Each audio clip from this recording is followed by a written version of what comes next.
Hello there, for the love of gaming marathon viewers. It is great to have you here. My name is Drex, and I am joined by my good friend Nikoheart with some Alien Isolation. Now, this is no typical Alien Isolation. This is Alien Isolation with a steering wheel.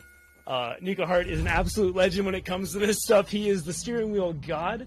And to prove that to you, not only is he doing Alien Isolation, he's doing it on Nightmare difficulty with no major glitches as well. Nico, I'll leave it out to you, my guy. Sounds good. So, you crazy lot have actually met the incentive of Nightmare. It was a $300 incentive, so thank you to everyone who has donated towards the cause for Heartland Animal Shelter. So thank you, guys. So, let me tell you a bit more about myself. My name is Nikoheart. I like to play games in a weird format, which is with a steering wheel. Unconventional, might you say. Now, this is Alien Isolation. Now, this is everyone's favorite game to get yourself immersive with, but because we're playing on Nightmare, we have the true immersion where we don't know our health, we don't know much of the loot, there's hardly any loot. We're on a completely desolated area, but we are doing this with no major glitches, so we can't do anything like crouch clipping, we can't do any out of bounds or anything like that. It's a lot of fun.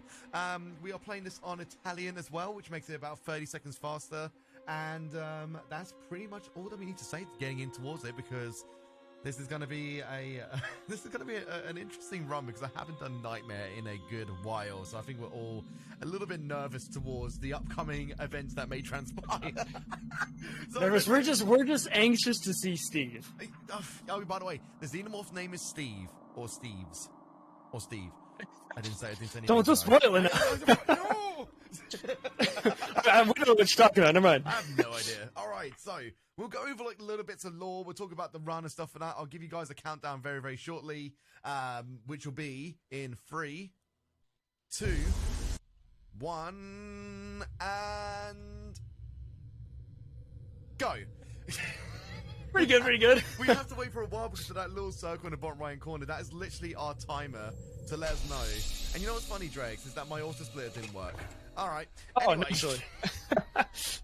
We'll figure it out. We'll figure it out later. So that's okay. Yeah, we are Amanda Ripley. We're just woken out of hypersleep. We're upon this the Torrens right now, trying to get ourselves like over to Sevastopol, because there's been a little bit of word on the pipelines that, you know, our mother.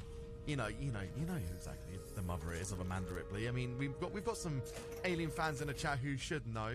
I want to see some people kind of tell me who that is, because it'd be nice to know who loves Alien here in the chat. Now, the strategy Nico is doing here is the getting dressed strategy. Yep. It's not much of a strategy, but it's required, which is a bummer, because you'd be a lot more aerodynamic if you could run the game naked. Pretty much. Just saying.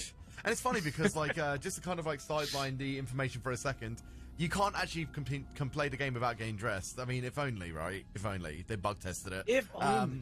So we are obviously Amanda Ripley. We're trying to get to go find our mother's the apparent black box, which is on the Sevastopol, which is where we're traveling to right now with these team of people here who are all very lovely, wonderful folks. And we're just doing like the pre-requirements now of the first mission to kind of get us from A to B, and to do it quickly. So we're doing these little things called dialogue skippings, which is where we go into a certain plane where the actual like dialogue is set to, and as soon as you cross it means the dialogue starts. Now, once you get out of that area, whilst it's actually, you know, the conversation's going, the conversation will just stop.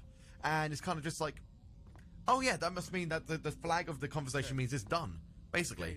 Just for here, for example, we have to wait for this dialogue here to finish, then we go. Nola Vista. We have to wait for Nola Vista, and then we go, because that again treats it as the end of the dialogue. Now we got like one more thing to do, which is literally going from A to B, and that's pretty much mission 1. Easy peasy.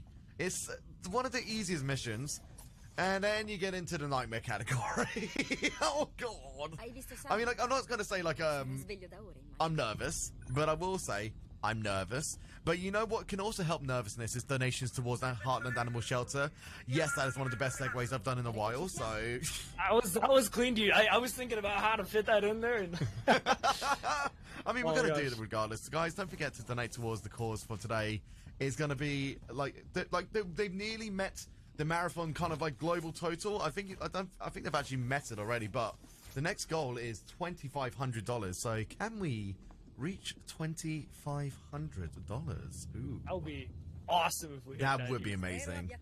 So, Now now the is information... teasing it. Go ahead, sorry. That's all right. Now, the information that we're getting here is like, you know, we're just getting prepped and ready to go and travel to Sevastopol via like an EVA line. So all of us are going to be connected to each other to make our way over. But then you got like asteroids and meteors are going to be throwing all over, like, I was about to say throwing up all over the place. That's also valid. But they're going to cut and tether the line that we're all connected to. We're all going to go spiraling out of control. We'll land safely in one of the airlocks of Sevastopol. And then the fun begins. We have to wait for the Yes, briefs. so according to safety protocols. All of the safety protocols, exactly. Oh my gosh. So, you know how I was teasing you about the tomboid earlier? yeah, I saw that in the channel. Not to get you to it. Yeah, I was gonna say like the meme never ends. If you guys don't know what the tomboid reference is, for one of the other marathons that I ran for, I was like very belligerent in my sleep patterns because I decided to say, hey, I am available to run at this time.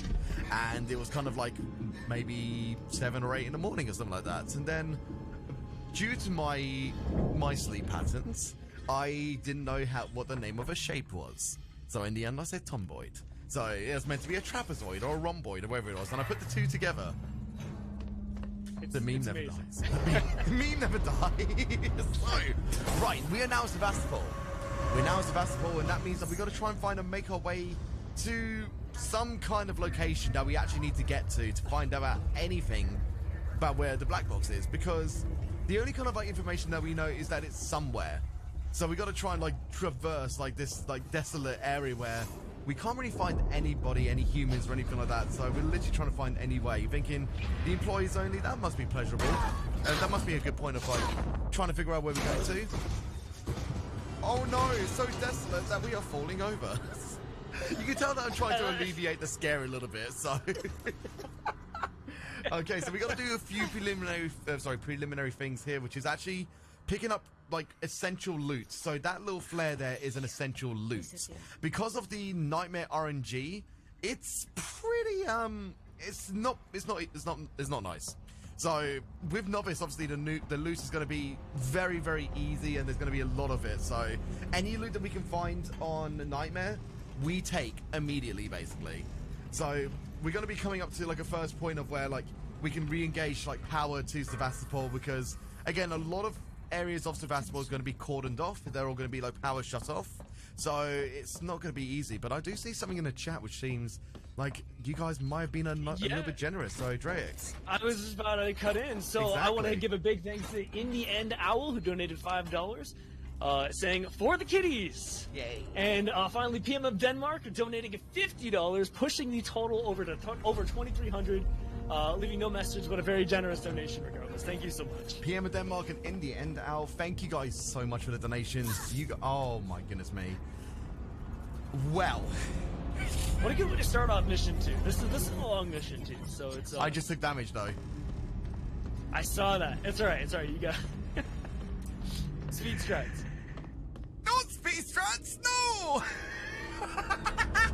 Oh god, okay, so that is going to cause a bit of a wreckage to my future mentality of this run, because basically you don't want to take any damage. You don't even know what your health bar is, which makes it tougher. Now, I believe when you take that damage there, you take about 30% of your health, don't you? That one's 21, I think. Yeah, so for Nightmare, the health, like the health damage that you take, like the damage percentage, it's all been figured out basically. So you guys know exactly what has been, you know, what exactly the health is of a percentage. So we try not to take any damage really. Like, that'd be the best thing. So let's see what we can do, shall we? Now, I just realized as well, because I need to quickly host the channel as well. The channel has been hosted. There you go, guys. Just a little bit of extra exposure, why not? But, yeah, but just because, like, our health is already low, because, you know, when we fell down earlier on as well, technically that is actually scripted full damage. So that is already, like, a factor of damage that we have to account for. So I think it's going to be the case, like, you know, even though our loot isn't going to be good throughout the run, I might have to make backup medkit, mightn't I?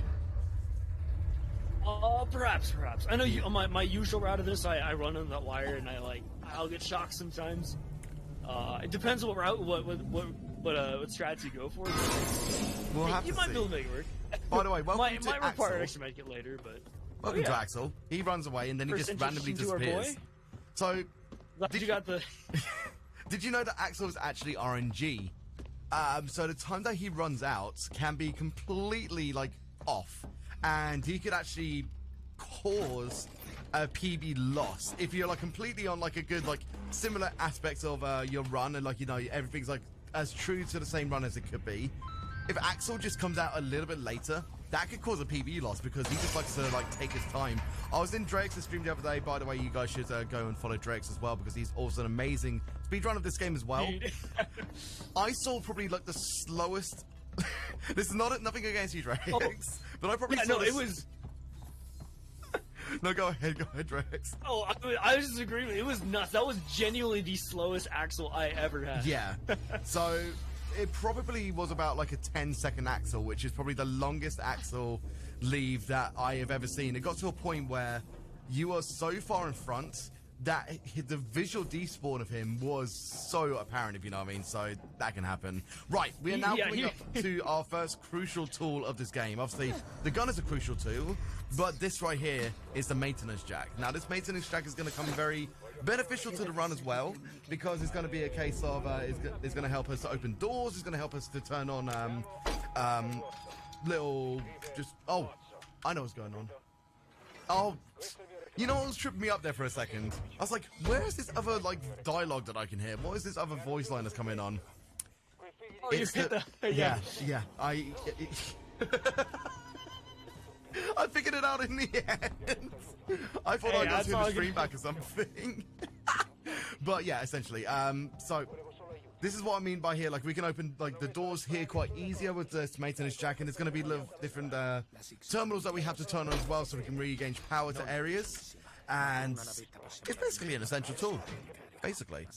But with all the other essential tools upon this run, which is going to be like the flamethrower, the shotgun, and a few of the other things, again, loot is very, very crucial. Now, when it comes to later on in the missions, it's probably where me and Drex are probably going to start freaking out a tiny bit, because recently, like, I mean, we're going into lore a little bit, but we're talking about like recent developments of this run, because I'm sure quite a few people are intrigued about, like, you know, the general aspect of the run in question. There has been a strat which has been deliberated, either been a major glitch or no major glitches for a long time, basically.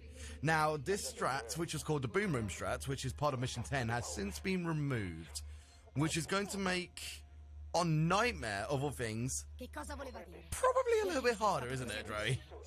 It's, yeah, I have to say the no major glitches purists, they're kind of fun haters. Yeah, fun. They're not funny. I didn't say that. Anyway, so we've got like an understanding of how to do it on Novice, but we haven't really reviewed how best to do it on Nightmare, so that's gonna be fun. Yeah, definitely gonna have a bit of retroactive strategy finding. Yeah, so in this run, but hey, that's all right. So, kind of like the lore aspect for now. The more time we're running, the more chances are to support the animals. Absolutely. Good point there, Dre. Good point. So let's kind of like touch on the lore for a little bit. So we met Axel. He's a friend. That's all I'm gonna say. He's a friend for now, and yeah. So he's trying to like say like, you know, hey, I'm your only friend here on this place because everyone else is probably bad people. So I'm gonna look after you. You're gonna look after me. It's mutually met, all because of the concept of, hey, I've got a gun to your head, so you've got to be my friend. Pretty much. That's the cutscene that we skipped, by the way. Is that like we were trying to open a door. Axel kind of like, you know, comes behind us and he's just kind of like, don't make a sound. And it's just kind of like, oh, okay, I'm your friend now. So he's kind of like taking us back to his lair and giving us like a bit of a briefing about, like, you know, the seriousness of the situation.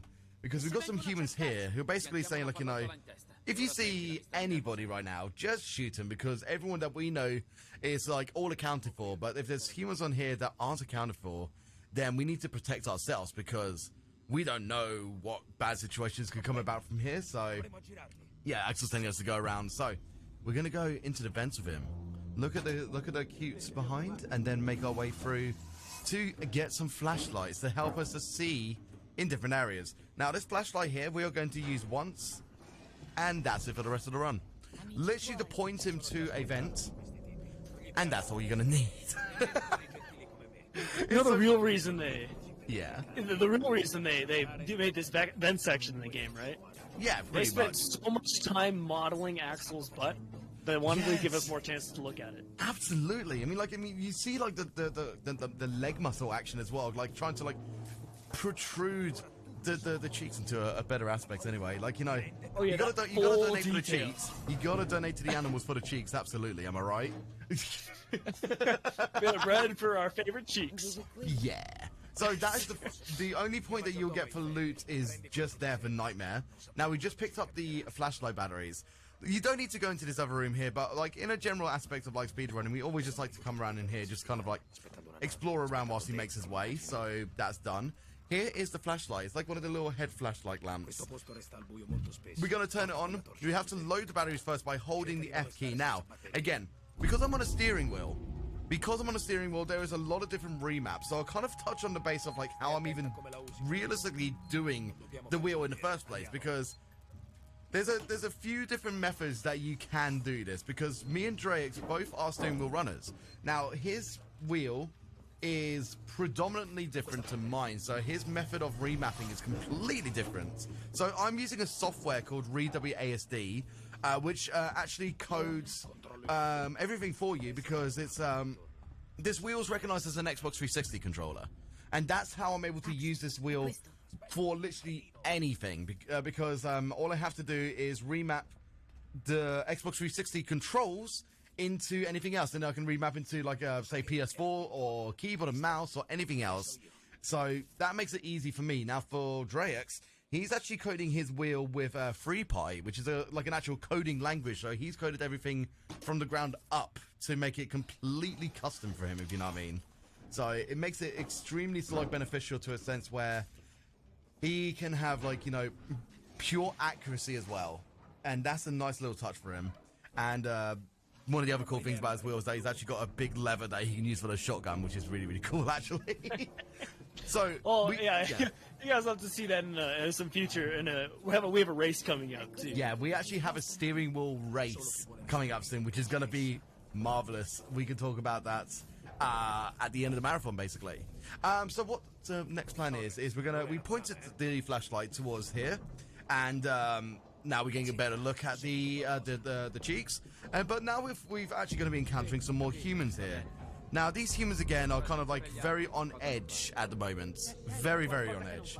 And they're going to be alerting some other humans which are just down the other way to say, like, hey, there might be some stuff going on. So, because this is Nightmare, because it's the marathon, we're going to be doing our first safety save. Because whilst we did in practice, it didn't work out very well. So, let's get our first safety save here right now. And there we go. Didn't get blocked by Axel. I was waiting for dude. Nico was practicing a bit ago, and Axel, like, perfectly blocked his path. It was fantastic. Yeah, like, I was literally just running it's into hilarious. Axel. It was amazing. But when I say, like, this bit can be hazardous, it's because these guys are very quick to turning around. So you want to be... I survived. Oh. Yep, I'm looking at the stream with delay. Oh man, dude, that was high stakes. I survived? How? So the reason that's terrifying I can't believe is it. in nightmare mode, revolvers are very realistic. Yep, And one shot there's kill. a very high chance they one-shot you. Yeah. So which the matter of makes fact, humans... so, Yeah, go ahead, Nico. yeah, the matter of fact that he looked at me, he's kind of like, all right, fine. Even I'm a little bit, like, mortifyingly happy because it shouldn't have happened like that. But anyway, now we're going to hit the switch. We've got to turn this on at the same time. 3, 4, 5. I don't know why they put 2 seconds after that, but still, there it is. And now, like, after we've hit the power, there's actually somebody waiting at the other side of that door, and they're currently attacking Axel, so we want to help him. Here's our maintenance wrench. There is a gun. That guy is now dead. I think everybody else is kind of alerted now, right? Yeah. Now that over here. Yeah. So, yeah, they heard the noise. So they're going to be making their way over to try to wreck our day. But, not our day. Somebody else's day now. Not only did that gunshot attract the humans, but you see that little blood on the vent just over to the left there now? You can guess where Axel has gone, right?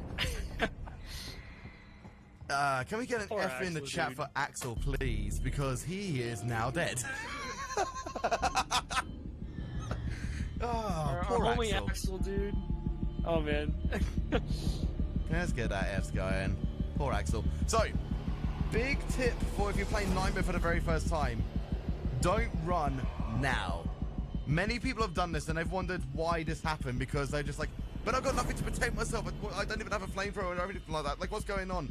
Basically, because we're in Nightmare, technically the Xenomorph is active now completely. As soon as that button is pressed, the Xenomorph is active. On Novice, you can run around 3D. It's probably not going to drop as much, but Nightmare means before you even get like the biggest glance, like in-game of Xenomorph, an easy opportunity to take death. So we keep it chill, we keep it calm, and we're going to make our way further in towards Sevastopol in the hopes of finding that black box. Again, this is all going towards trying to find the black box for our mother. And again, Ellen Ripley, Amanda Ripley's daughter. So there we go. So, because I know some people were intrigued, they're like, I haven't actually seen Alien. That's who it is, Ellen Ripley. And I'm sure you might have heard that name before, floating about in the world of just movies. That's where it comes from. Now, we're making our way towards Seegson Communications because that's usually where, like, you know, things are usually held in a sense of, like, you know, like storage tapes and just general videos and stuff like that. So it might be crucially beneficial in towards finding anything. But, it's going to be a little bit hazardous towards the next bit because we're going to be encountering more humans. And we soon figure out quickly that the humans are hostile. So we got to be very, very careful from here on out. So I think, Drex, this might be a good time to just, if you want to take over with a little bit of lore, because we're going to get very, very hectic into the run in a second. Oh, sure thing, yeah. So, Nikoheart is on his way to Seegson Communications. He's attempting to reconvene with his crewmates, Samuels and Taylor. From whom she was separated in the crash, or the kind of the chaotic arrival onto the station. Mm-hmm. She's trying to contact the Torrens as well, saying that it's a dire situation, that they need to get off the station. So along the way, of course, we're facing threats. We're facing these humans here. Nikoheart just picked up a security access tuner. Which is what he would use to get to the elevator door, except that this one happens to be broken. So we're going to work our way deeper into tech here to try to find what's called a data cell to fix it. And to get a little ahead of what's going on, when he does find it, he's also going to happen to run into something very, very special. To be seen.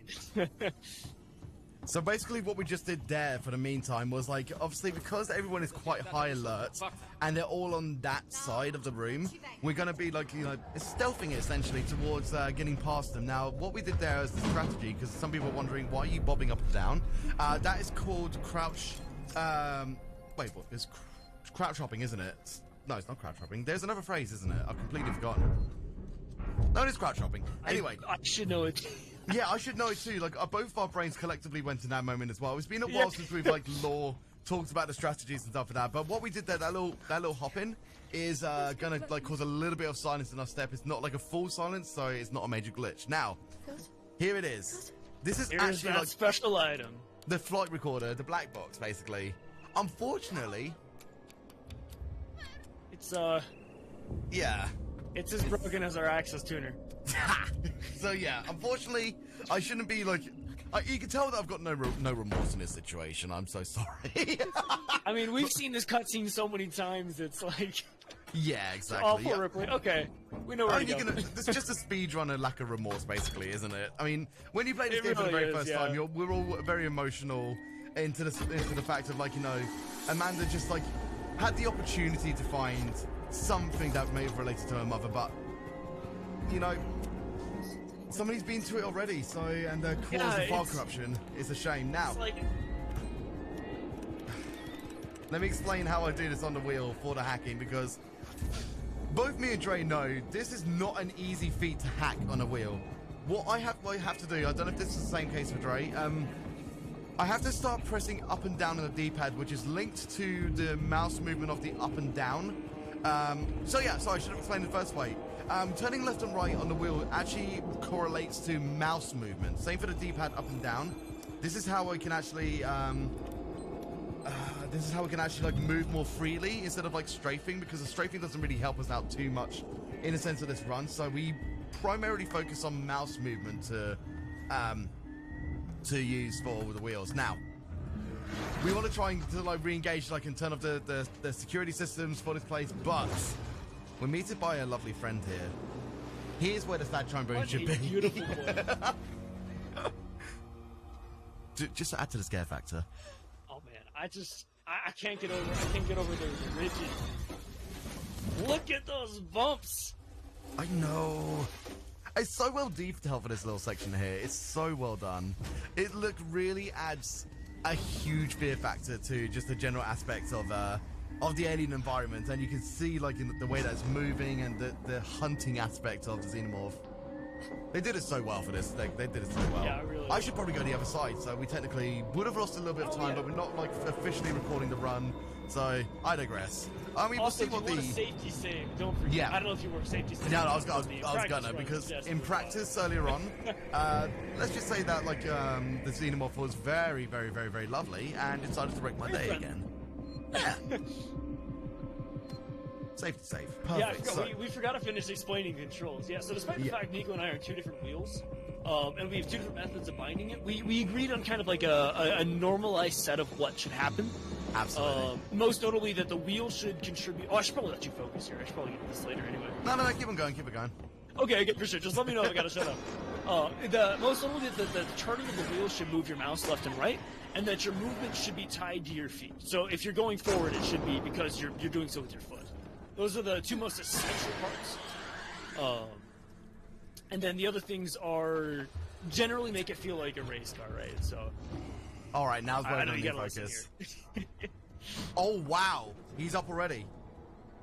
Ooh, good Here we RNG, go. dude. Oh man, and yo, mega thanks to AJ. Thanks for the. Sorry, I just messed it up. Major thanks to AJ Shanks for the $20 donation. Yay. Saying, look at all those chickens. Look at all those Honestly, that chickens. was one of my favorite memes too. Like I'm so not good. even joking. One of my favorites, dude. It's great to quote in pretty much any situation. AJ, thank you so much for the $20 donation as well. You guys are amazing today. Thank you guys so much, for real. So, I would actually say technically we would be on PB pace. So even with the the safety save, I genuinely believe we're on PB pace. So I will be recounting this run afterwards, because unfortunately the timer didn't start.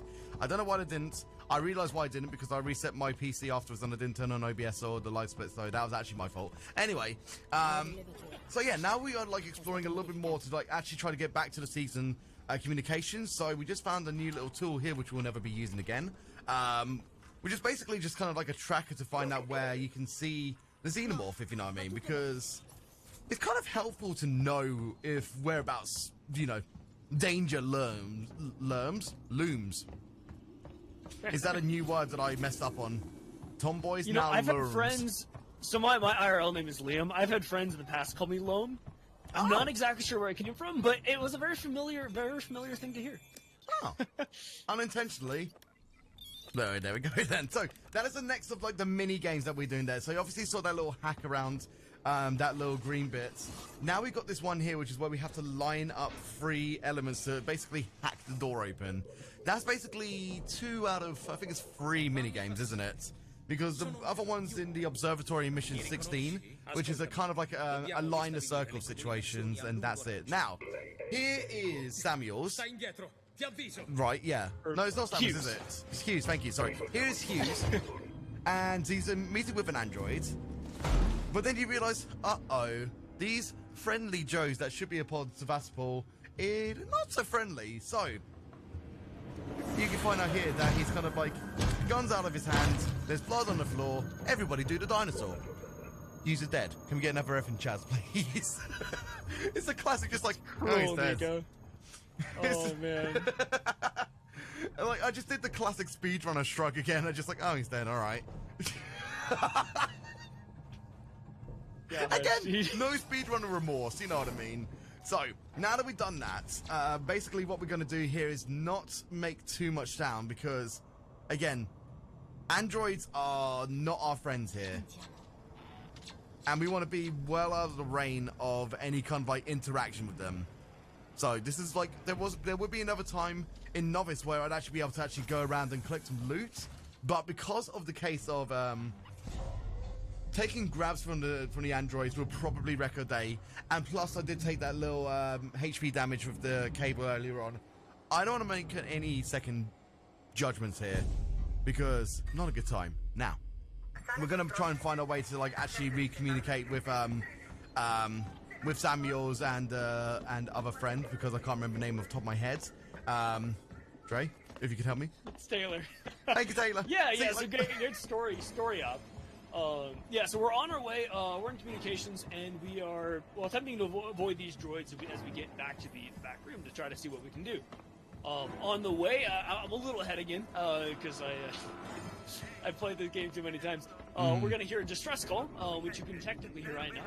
And by doing a cool clip by grabbing the back of the terminal instead of the front, we skipped some minigames, and we skipped a cutscene, which was Amanda actually got in contact with Samuels and Taylor. So Samuels was able to broadcast from another portion of the station, hey, we're medical, we need help.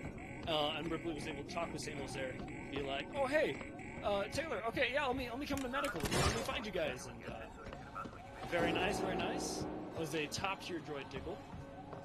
Yeah, the droid tickle, as Dre likes to call it, like this. So basically what we're doing here is we're stunning... Oh my god. Really? Oh, tragic. Wow! Take this! I missed! Uh-oh. This can't be good. Oh, did you This get in is the absolutely elevator? fine. Oh, you're fine.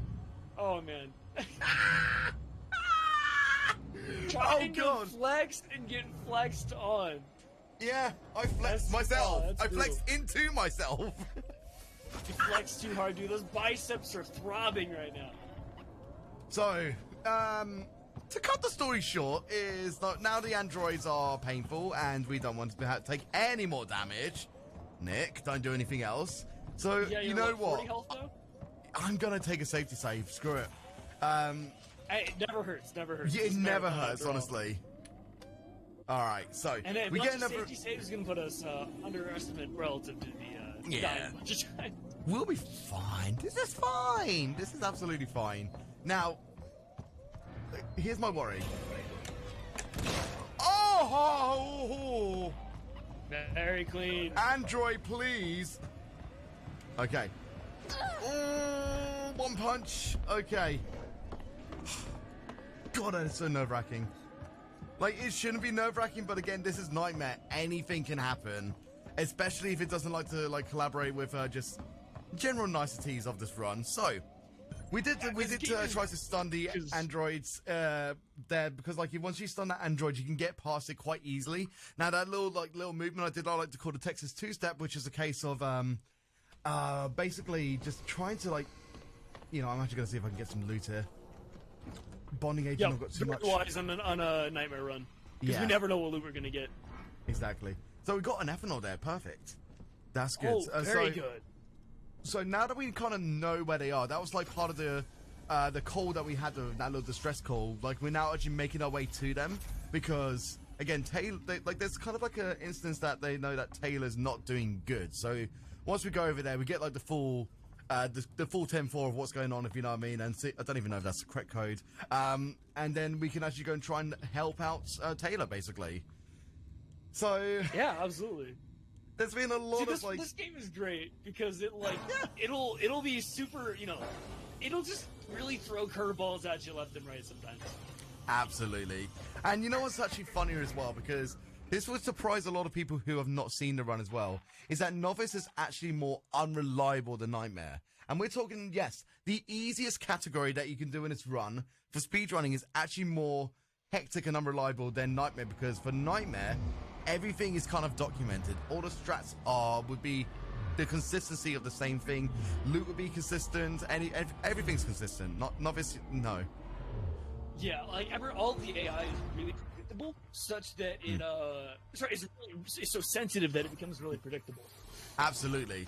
So like we can set the aliens to go into specific patterns and stuff like that. Like it's very, very crucial movement most of the time. So there's Taylor on the floor dying. Let's just make our way forward, shall we? Let's just move on. Again, speedrunner remorse. That's literally the thing about this game is it's just straight up speedrunner like remorse. Like there's none of it. So we're now hearing a new voice that is completely unannounced to us, and this is by the name of Dr. Coolman, and he's a cool guy for the most part. Cool of a guy he is. Yeah. Like he doesn't have a temper, like a heated temper or anything like that. He's actually like he kind of has a heated temper, doesn't he? Because he's going to call it a temper, really. I was going the wrong way for a second. Whoops. God, my brain is not with me today. It is currently 2:47 a.m. So expect me to make some mistakes, by the way, guys. So, the door that we'd normally get into for Coleman's office, or like the general med bay like directional way, is a bit cordoned off. So, as is with Alien Isolation, we have to find some like workarounds and some other directions towards getting there. So, we're going up the ladder. We're trying to go through the vents. And we're finally going to try and meet our newest friend, our newest buddy, Mr. Coolman. So... The tour we have to take to get to him, by the way, is just great. Yeah. So, let's give you a little bit of a rundown on what Coolman's like.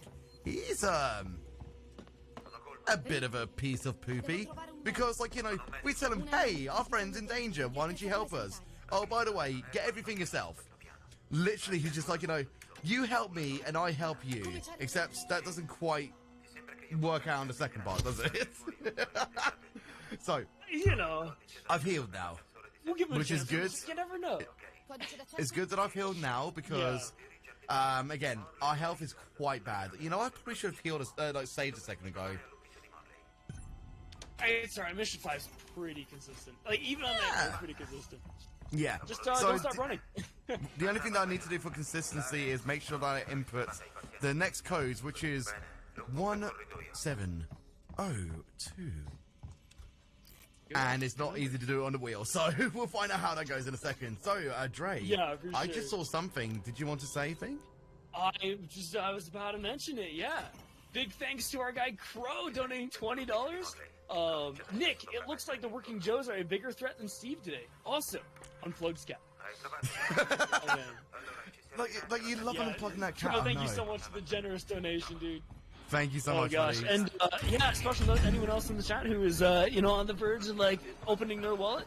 All of the proceeds are going to Heartland Animal Shelter. Definitely an awesome place to support. Oh, good key code. Yeah, that was a good one. So what I did earlier on, actually, you saw that I brought my gun up for a second and then I kind of turned quickly. That is technically an animation cancel. Now, that whole section there of when the Xenomorph drops down is meant to be solely focused on just like, the dropping down. Now, we can actually cancel that animation and continue running, so just by pressing the aim button, it means that we can actually make our way a little bit easier. Make sure you pick up that blueprint. The pipe bomb blueprint is important because it's a very crucial thing that you need. If you miss it, it's a bit of a rip run, especially on Nightmare. So now, because we did everything a quick amount of time, means that the Xenomorph won't drop anywhere near us, so that makes things fine. Phew. Now, Coleman, please. Wow, I haven't seen him not. You almost got the soft blood, dude. Almost. I was worried there for a second. Ew. Well, I heard him saying you don't need a save. Dang. Yeah. I feel like I might need to save more after that worry. I should bring a big note to what Nico just did there as well. Casual players, this is one of the biggest spots that they get caught up at first, because this is the first real encounter with Steve. Steve is in an active patrol, like a hunting state in this section of the game. And the devs do a really, really good job of showing that that's what happens. So what you usually see is there's a giant spooky animation where the vent opens and Steve slowly creeps down and starts tramping around. And it's a really cool animation and really intimidating, but it takes so much time that as a speedrunner, the trick we can do is just run past. We don't have to worry about being silent or anything. We just go. And it's the further of a it's pretty distance crazy. that you are away from him and scheduled points means that it's not going to be within the earshot of Steve, basically. So it's you do have to be careful. Now, mission 6 is where it starts to amplify the intensity of the run. So for those who love to see the actual core elements of the speedrun, here's the point where you want to start watching, because now we have to be literally kind of stealthy, actually, don't we? Yeah, Mission 6 has a major strategy difference in Nightmare than Novice. Novice, we just drop a couple flares because we have a plethora of flares at this point in the run, and we run. Nightmare, though, you gotta play it a little bit safer. So we're going to be preliminarily doing a lot of this technique called the sprint burst, which is like every second or so we actually tap the shift button, or for me is the left D-pad, because that's where it's bound to for me, and we want to like tap that every so often to get like that, just a little bit of like a sprint into our step, like the little perk, and that will kind of give us a little bit more of a extra boost forwards than we would for like just casual walking, but it's not as audibly heard, which why it makes it a little bit easier. Now I've got to go over to here to open up the vent. Boom. Let's do this then. I'm going to be a little bit focused in a second because this is another bit where it could all go wrong. But I think I saw something else come in. Would you like to announce the lovely Drex? Absolutely. I was right about to go on it. Nice. Yo, mega thanks to Wayland Yutani Legal Counsel for the $5 donation. We are reaching out in regards to content about a violent alien that may place our client in a light that would tarnish its sterling reputation as a corporation. Please cease and desist from showing any further slanderous content. Thank you. The law offices of Kuvert, Heidet, and Lux. That's and that brings brilliant. our total up to $23.89, which is super awesome. That's amazing. Good lord. Our dream is to surpass the 2,500 mark. So definitely, by the end of the marathon, so definitely consider dropping some love if you have not. I do already. love that somebody like with the name of the Wayland Yutani Legal Counsel. That's brilliant. It is. That's top tier. Like, I like the memery, guys. I like the memery. Right, so we're actually going to go to this computer here to look at that little thing there, and then we can make our way through. Basically, that little thing there actually gave us a inkling into what the code is for here, which is 2505. Now we grab this little key card, and we're going to safety save. I almost forgot to. I'm glad that I remembered. If I didn't, then Dre would have said, "Go back!" I would have gotten on you for it. Oh my gosh, I will avoid getting too far into your last marathon too. Right, so we did the next strategy there, which is to cause the fire, which is going to like alert the xenomorph to go over to there basically. And now we want to pick up a flare and continue sprint bursting for a little bit. Now that we get to this little point here is when we can run, because we are out of earshot again of the xenomorph. We're going to throw a flare over there so they can actually track the humans to make their way over to that point of where the flare is. We're now going to pick up the medical kits. We're now going to go back around here and hope that the humans aren't in our way. They're not in our way. That makes it good. That means that the strategy that we did all works out perfectly fine. Yo, big thanks to Villainous with a $5.55 donation, saying, "Good luck, everyone." Thank you so much, Villainous. Thank you so much, Villainous, for the donation, for the $5.55 donation, which brings us up to $2,395.10. That's amazing. All right, so Austin Crazy says hi in the chat. Hi, Corey. Okay, so let's kind of like make a little inkling of what's going on here. So what we're doing now is we're re-engaging this little main terminal here. It's just to like bring more power to the area, but we want to also hack this thing here because excuse me. All right, that's not good. Yeah, you got the right code too. Yeah, that was weird. Oh, like I'm like, thought I was crazy for a minute. Yeah, that's interesting. Right. Okay, so we've got 4 bullets, so that's going to be interesting. Now we need to be careful around this guy here, so I'm going to take it a little bit easy here. Alright, so now we have to kind of follow a strict path to be able to like not really encounter the humans, because the humans are now mostly orientated around the bright red light that we threw down for the flare. So here's hoping that there's no other humans in the way. Now we're actually avoiding the vents because technically the xenomorph is active right now. And, you know, if we go under any of the vents, it's instant KO. So, you know, we don't want to really, like... There's a human over there. Yep, going a slightly longer route here to avoid the human in the room. There we go. It's all RNG what you get. By so the way, you gotta loud kind of play noises, this loud run noises. adaptively. Loud noises, You so... warned, my friends. Turn the volume down for your headphones a little bit. It's going to go boom, okay? Boom. Boom. So, scary! Loud noises! Like the littlest things that you wouldn't expect in a game like Alien Isolation. Now, this bit here trips up every casual player ever. Did you know that in video You games... didn't get up in this spot. I don't know what you're doing. Hold on, you know what? I'm going to actually like help out the tech as well. I'm going to turn down the volume of the game. So, did you know in video games that you can actually look up? Did you know? Now, most people actually trip up. Most people trip up on that because they're trying to find a way to escape, and you're just trying to think like, you know, oh no, what do we do? Like everything's kind of like scary and nervous because we've only got like a limited amount of time. I mean, you figure out after the first time you die that this is actually time-based, and then after a while you realize that ladder on the floor is flashing. I wonder why. Then you look up, and then you're like, oh, that makes sense now. I should have looked up. This is like one of the very few games that kind of like innovate you to actually look everywhere, if you know what I mean, for hidden things, because once you get this first inkling of look up, there's actually a little, like a secret that you can find in mission 16, where if you look up at a certain point, which we will look up, Drake's remind me to do that, you'll see something very special. So, it all checks out, it all makes sense. Too much yet. Exactly. Right, so, for mission 7, coming up very, very shortly, I'm going to be letting Dre take over because this is where everything is going to go pear-shaped. Majorly. Safest strat? Safe strats, yes. Back up. With the flare? Yeah. Okay, yeah, cool. so... I like the fact that, like, you know, even just saying that between each other, we kind of knew exactly what's going on, because you do not want to do the per se YOLO strats for Nightmare. No, because it's not really that achievable. If you're going for, like, be a world record, sure. But yeah, for a marathon, it's usually certain death. So mission 7 is known as the mission of 700 strategies. I don't think there's actually 700, but there's more strategies for mission 7 than there are for any other mission. Yeah, it's because it's such a mess. So ultimately, what Nikoheart needs to do, he's got a bit of a vent to kind of mentally repair, which is always kind of nice. What Nikoheart needs to do is he's about to drop in front of an elevator that's broken. And to fix the elevator, we need to get a compression cylinder from the warehouse, which is located beyond 3 humans and a very, very sensitive Steve. Steve's kind of offended that we tried to blow him up, right? So Steve is very, very grumpy. He is kind of hypersensitive in this area, and we have no means of defending ourselves against Steve, except for a Molotov if you could craft it, but Nightmare Loot, there's almost no chance of being able to craft a Molotov at this point in the game. Yep. It's possible, but not like, so, really. We gotta be really careful around Steve. We gotta be able to lure him properly, and again, as well as not die to the hostile humans.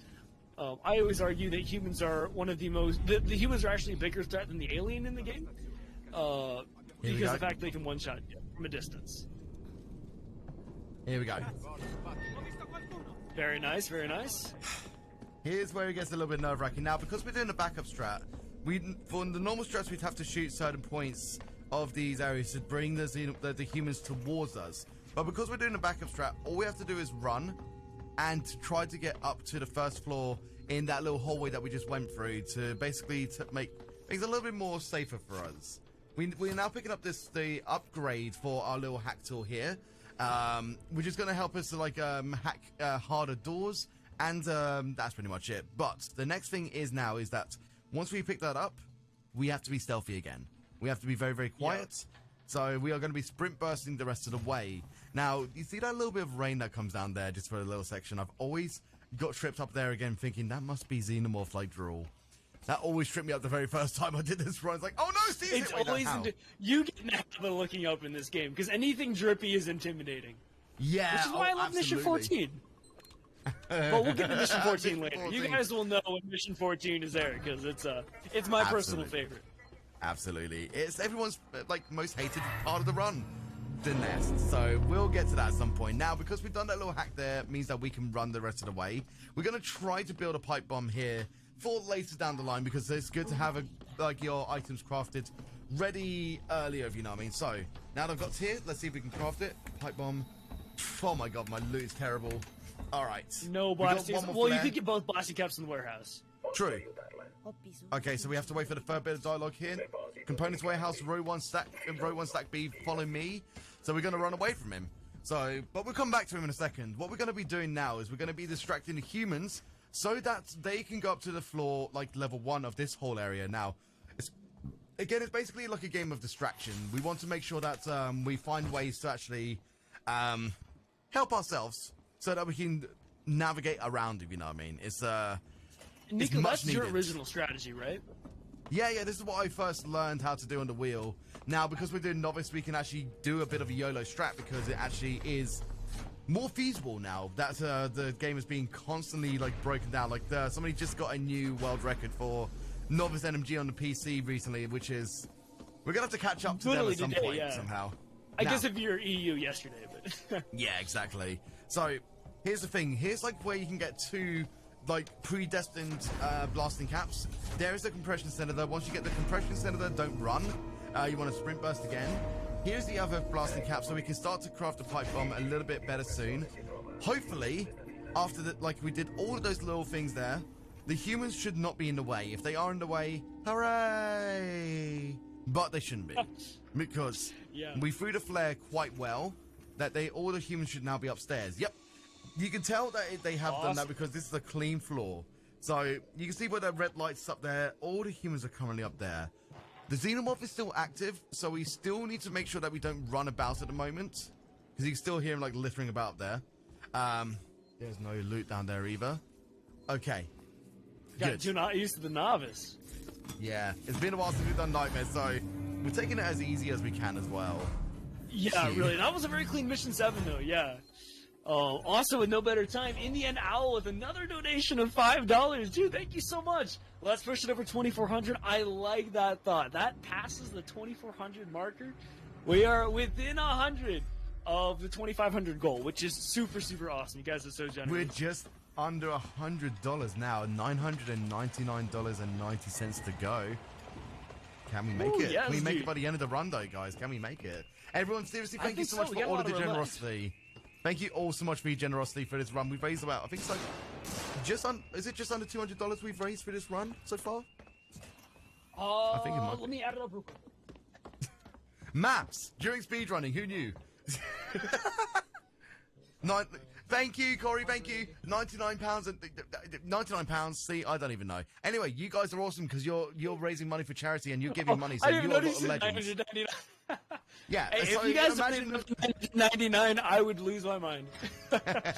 Imagine a speedrunner being able to completely do maths whilst they speedrun, am I right? The only thing that we need to worry about is the time. We do that 110 and 55 cents.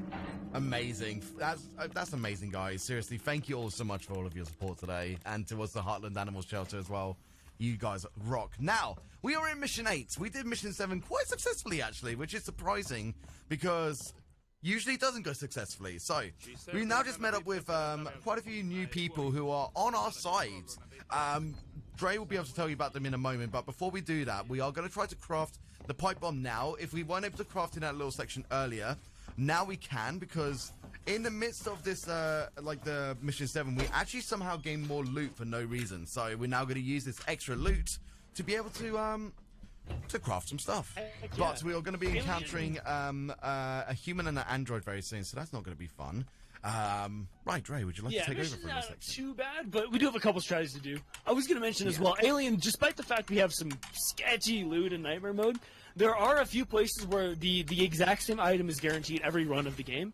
And those two blasting caps you saw Nikoheart pick up in the last mission are an example of those. Those two blasting caps always spawn there.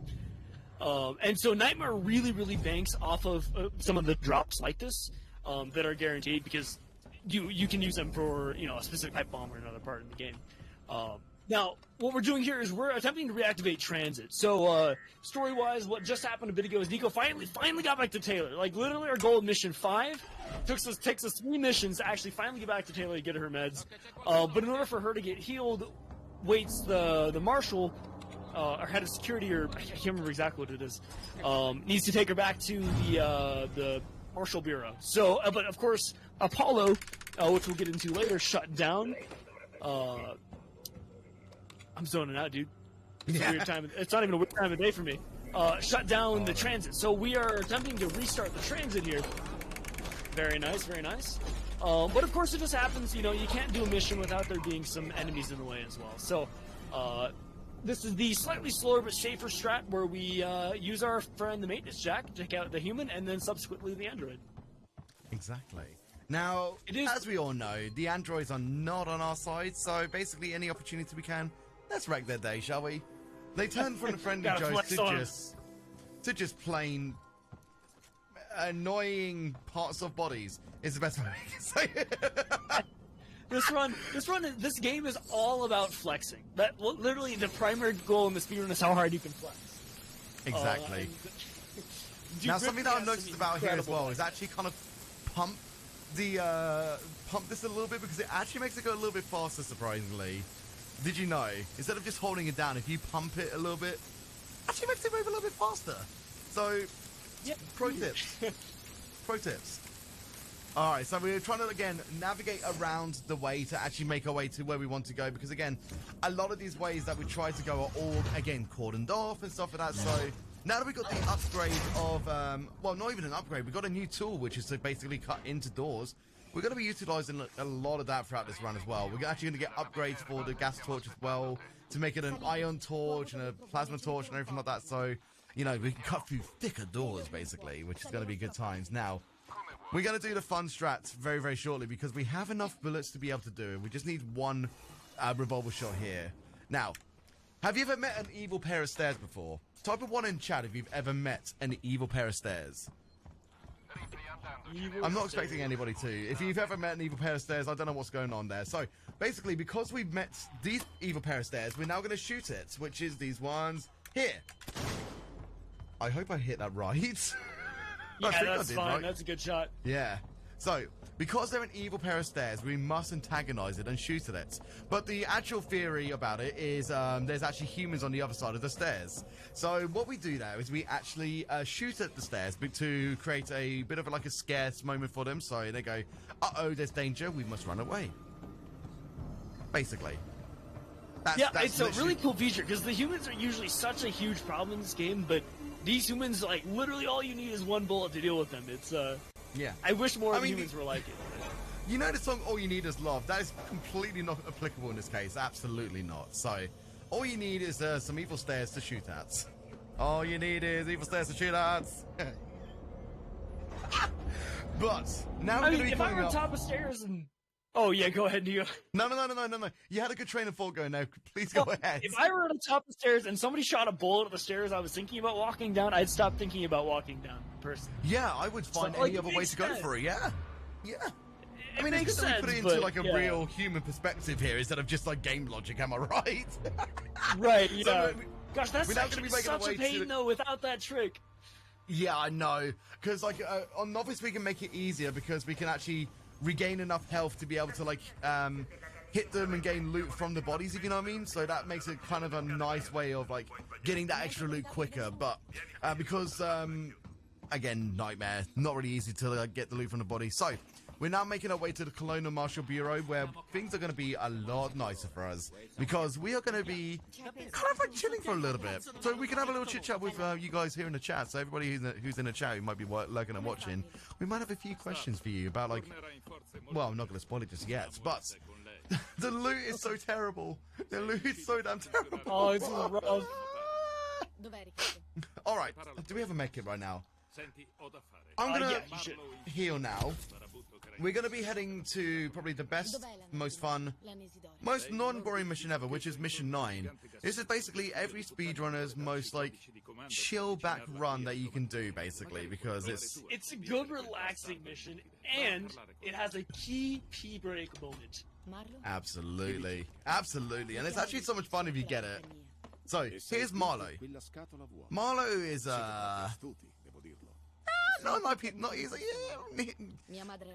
he's a person. He's a person, and we're basically gonna go into the mind of Marlowe for a few to kind of like have a nice little flashback. Yeah. Also, Rainier in the chat says all you need is a pet xenomorph named Fluffy. Now, I actually know a speedrunner who named their xenomorph Fluffy, which goes by the name of ShyStar87. So the name has perused the speedrunner language beforehand for Fluffy, so the more you know, because there's been a few names that's flown about for the xenomorph name, but kind of like the generalistic name of the speedrunner name for it is Steve. So, and that was popularized by just, I think it's like Psychohypnotic mostly, but there was quite a few other people who named it Steve before Psycho, so I never, when I casually played it too, I always called them Xenobro or Spiny Boy, but as soon as I heard Steve, dude, I couldn't resist the temptation. It just caught on. Exactly. Right. Welcome to M9. We're gonna be here for about 9-10 minutes. You have to give it to Mission 9. It's a really cool mission, but the fact you walk at stale butt crack speed is it makes it pretty tedious when you've done it 100 Did you plus just say times. snail butt crack speed? That's what came to mind, Chief. We're working with it, moving forward. Like, you can't just throw a curveball and not expect me to acknowledge it. Come on, man.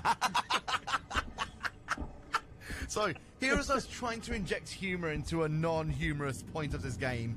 I mean, like, say, if you've watched the Alien movies, this, and, like, anything else surrounding it, this bit, like, speaks wonders because, like, this is essentially a huge throwback to Alien, isn't it? I believe.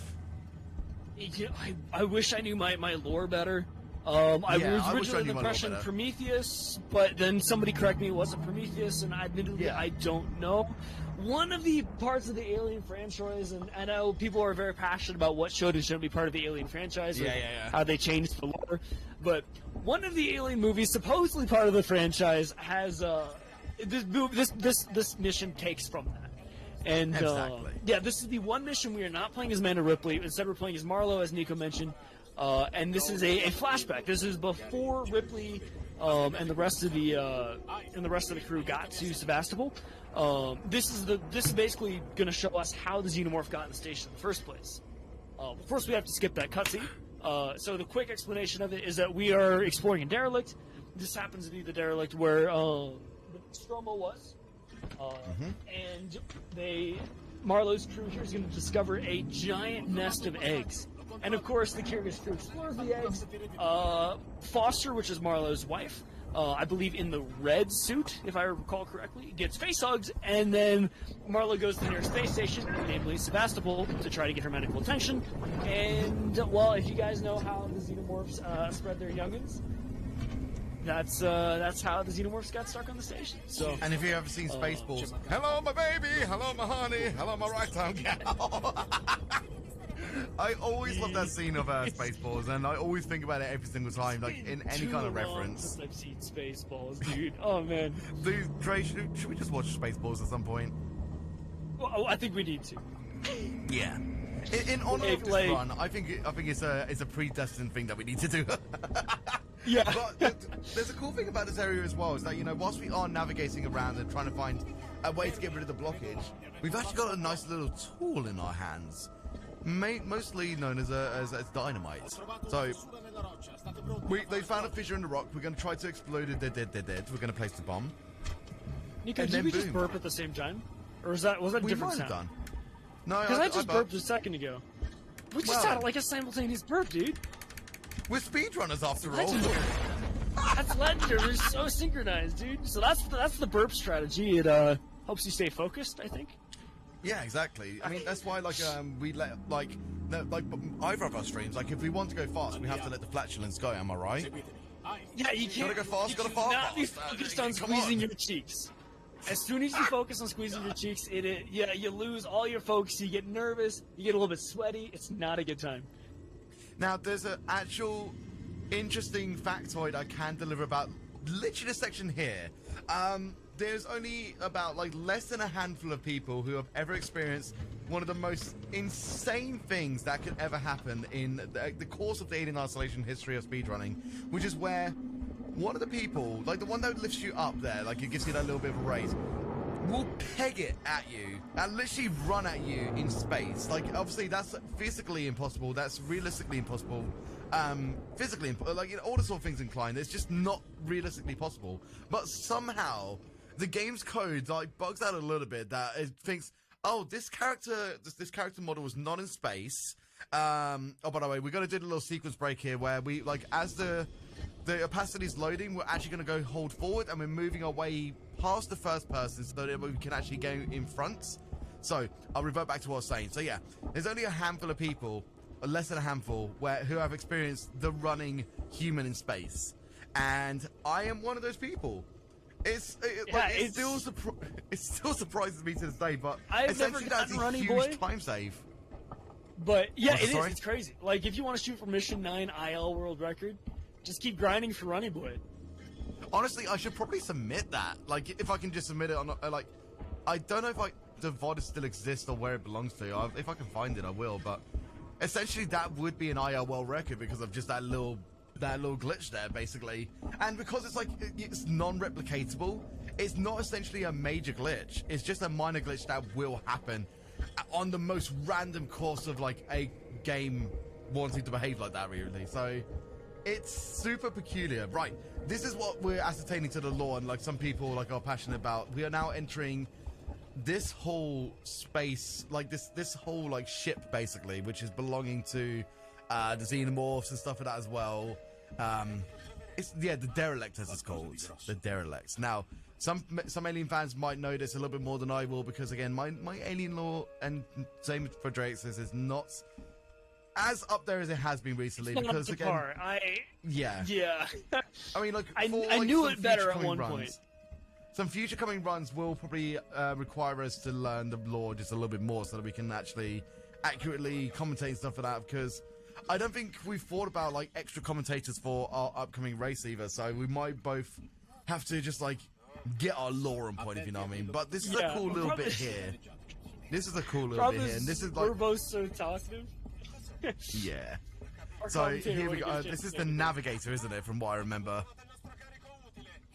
Your guess is as good as mine. I think no, the navigator is the chair, but the one thingamajiggy is sitting in the throne of the navigator, I believe it was. So again, excuse me for my lore. Excuse me for our lore today for the lack of being able to deliver you accurate lore for Alien Isolation, but at the same time, we've got to give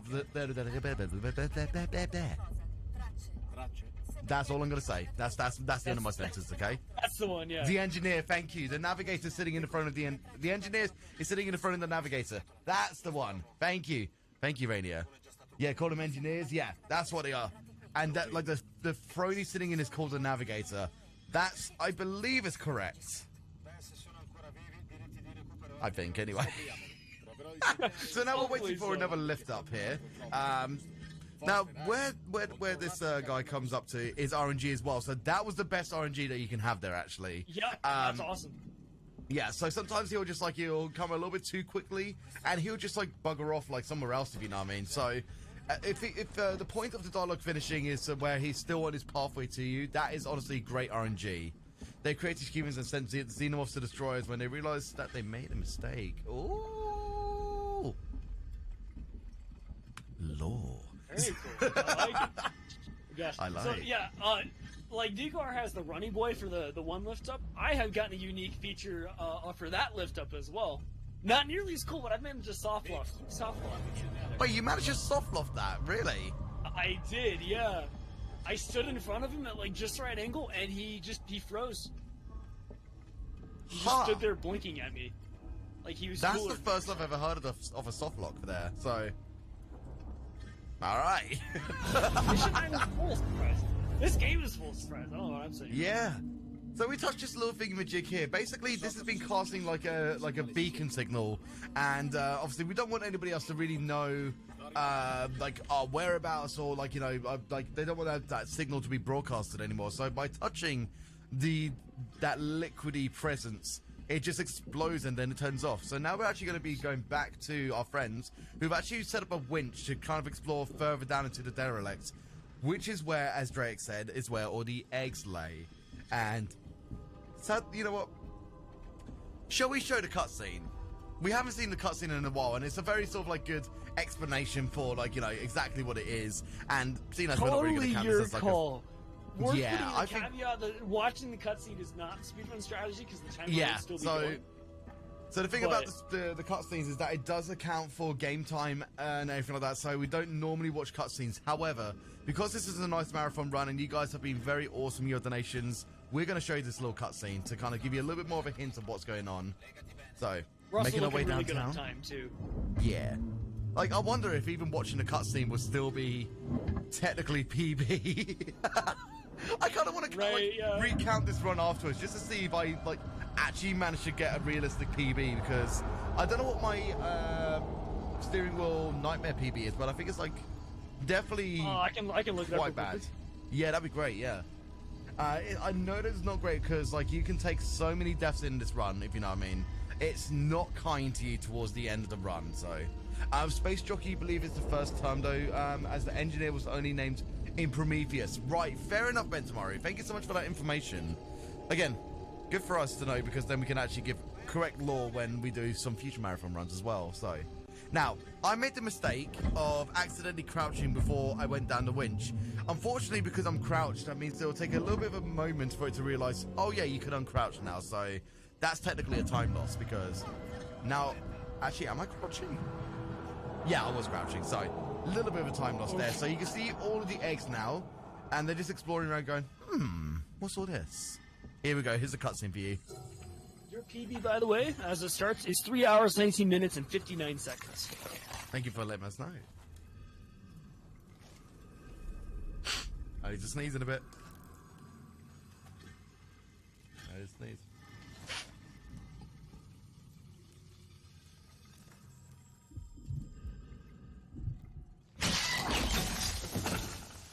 Booga booga. Try, come on, man. Did you just say ooga booga? Oh, yes, I did. Huh. All right, then. I can't help but be seductive sometimes. I'm sorry. Oh, absolutely. Like, I'm gonna have to inquire later, like, your... And I'll stop there. Anyway, now we're in mission 10. You doubt my techniques. Oh, absolutely. So, we're trying to find some, like, extra loot right now. So, I wasted a lot of time to go and find another bit of loot, so I'm not going to go that way. But we're trying to find some, like, now dedicated points where loot could be prevalent. And, we got one bit of loot, which is going to be mostly for medkits and stuff like that. So, that will be beneficial down the line. But we're now going to be introduced to the flamethrower. We've gained the trust of these people here now that we want to actually help them to get rid of the xenomorphs off Sevastopol. So they're letting us ascertain a flamethrower. And this flamethrower is basically the saving grace of the run, apart from coming up very soon because I'm a bit worried about the run. Because again, yeah, we haven't practiced this for Nightmare, and we don't really know the strats for this forthcoming bit because the second and the third part for this run, we mostly know for Nightmare, but because of the boom room strat now being removed, is where this run may take a drastic turn. Yeah, we haven't had a chance to build new strategies for Wheel for this section yet. Yeah, you're basically going to be watching. You're going to be watching improv live. So this makes the run even more exciting for you guys. Yeah. Oh god. It has to do with the rules of no major glitches. Is that the rules themselves were changed, right? So this wasn't even like a we suddenly forgot an old strat. It's straight up the strat that we did is no longer allowed. No major glitches. Yep. Yeah. Oh I mean, it kind of like helped us out specifically for the wheel, but we just got 2 flares there. All right, that could be useful actually. That's some great loot RNG. Should we have a theory talk whilst we're doing this then? So, might as well. Yeah. So, for the first part, we could probably just like sprint burst up towards the door, and then we could run up to the point of like the open doors, and then like in Novice where they throw down the flares in specific places. I wonder if we could do something similar to that. I know that they do throw a flashbang alongside with it as well, right? Novice uses a flashbang and a flare, yeah. Yeah. That goes off of the fact that we can run pretty close to Steve and have him still not hear us, though. So we can't craft a flashbang. So what was the strat that got struck down? It was the boom room strat. Basically, we would go into a room, and it would cause an explosion right in our face. Now, this explosion would technically cause the xenomorph to be inactive up till the server room. Now, yeah, it worked just fine. Yeah, it's done by breaking a door, so we can go through the door even though the door is supposed to be locked. And so Steve stays in his inactive state because he's only supposed to resume activity once we suppress the fire. The objective does eventually update once we get to the server room and he becomes active again because we go far enough away from him. I think he despawns. It's technical it happens. Yeah. But Okay, no loot there. We might have tried the flare strat. I don't have another flare, like a flashbang, but we might as well try it. Alright, here we go. Our strat just goes hardcore on flamethrower. Yeah. But we probably need that extra fuel. We are going to be safety saving in a second anyway. Yep. Right now.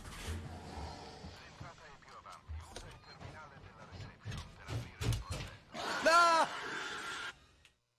Oh no, you got flexed on! Well, alright, there's death number 1.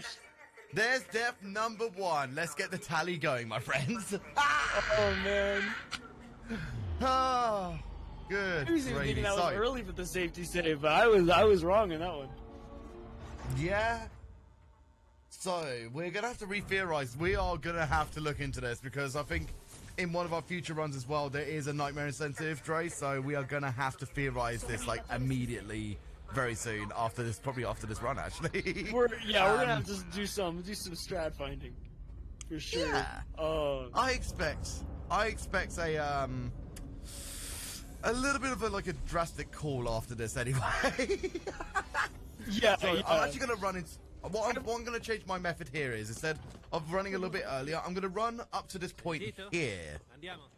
Maybe that will, like, cause enough distance that I won't even recognize that we have run anytime soon. As soon as we get to this next door, I'm going to sprint burst from here, maybe. Yeah, I mean, walking it should be pretty safe. Ooh, I'm going to get this. I've already got too much. Okay, cool. See, it's hard to know your own nightmare loot loot in a sometimes. nutshell. Yeah. Yep. The loot that you don't need, but the loot that you can get is always fantastic. See, if I want to make this a little bit easier, I can just sprint burst the rest of the way. That would be fine, realistically. So, I think that's probably the best bet until we figure out something better. yeah. So we are going to take a little bit of an easier method, which we won't need to safety save here then. If we're going to be sprint bursting all of the way, safety save won't be needed. You might as well. It's only 7 seconds, is my thought. I'm okay. Wow, I'm okay. Alright. I'm okay. You can hear Dre just panicking over there. It's like, no! I know you can't see my camera, but you can hear me shaking my head. I can. The physical tremors within the vocal tones of the wild and luxurious Drakes. I don't know where I was going with that. Well, but thank still, you. There's I'm not expecting those for you, I adjectives, guess. but I appreciate them. Just a random compliment thrown into the wind for no reason whatsoever. I'm glad you think I'm luxurious. People are probably going to you got the question head to where prove they it came anyway. In one of his games on quick runs, he actually had an incentive for the hair percent, and it was got an unofficial met, so incentive. I came up with it unofficial in the moment, incentive. Like, if we surpass, I can't remember what number it was. But It was an amount, it was though, wasn't some it? It goal. was definitely a good amount. It was some goal. Like if we surpass this, I'll let the hair down. I think it was 250,000. Yeah. But you know, right at the end of the run, he let his hair down go. English, please. Yes. He let his hair like just wildly go and just like thrown around into the air. It was an amazing and magical event, basically. So it was just a good meme, really, wasn't it? Yeah, you can't go wrong with hair percent. Okay, so let's kind of like talk a little bit about what's going on now. So we've now just like done a whole bit of like turning on the power again to be able to get to the server room, which is where we need to basically turn off a lot of like safety features and like, you know, be able to like access more areas, because again, everything is still cordoned off at the moment, and we want to get as much access to places that we need. Screw it, I'm gonna run here just for a second, but I'll safety save in a second. I'll reload. Alright. This is where things could go easily wrong. Updated. So a fun fact for those of you non-alien runners is that this section bugs out, and if you're fast enough, the game will actually crash. If you run into that room Nico was just in before the objective updates, just crash every time. Pretty much. It's weird, but it happens. Yeah, and so you just get ready for a second. go. I saw you stop running, but I forgot wheels a little slower. Alright, keep those earlobes peeled. Here we go. 1 second.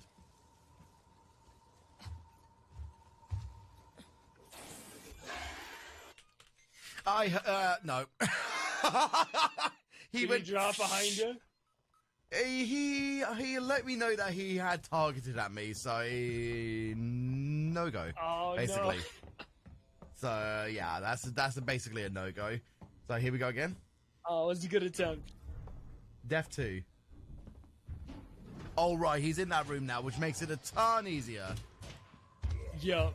So a cool stupid event No, is it as soon as doesn't. this door opens. Oh. I was dead. Nightmare for you guys. Nightmare. That's free Alright, death as soon now. as that door You know what I'll opens, do? Steve does go Okay. vent though. You know what I'll do, and this is a generous offer. Every death I'll donate at the end of the run, I will donate $5 for every death. Does a reload count as a death? I'm gonna stand over here for a second. I'll stand over here for a second, no problem. No problem at all. That's fine. This is Hey, this is fine. This is not fine, are you kidding me? Ha! Oh my god, I just got jump scared. Oh my god. This is going. This Oh is a my really God. really good mission 10 so far. All right, let's see. So we're at. It's not often you get jump scared in these runs, but wow, that's the biggest jump scare I've ever had in a marathon run ever. Is that death 5? 5, yeah. Okay. I gotta keep count. You guys gotta help in chat. Gotta help me keep count. I'm bad at counting.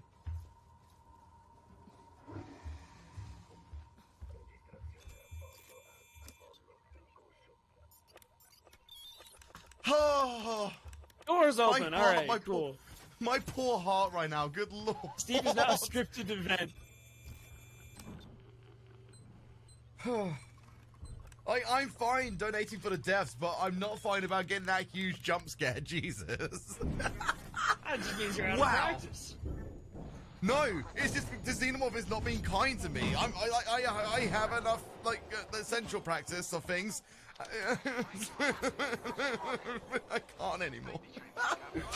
That's hilarious to me. You know what's funny? I don't think I've ever been jump scared that hard ever. Right there, never. All right. Hey, it's the first for everything, right?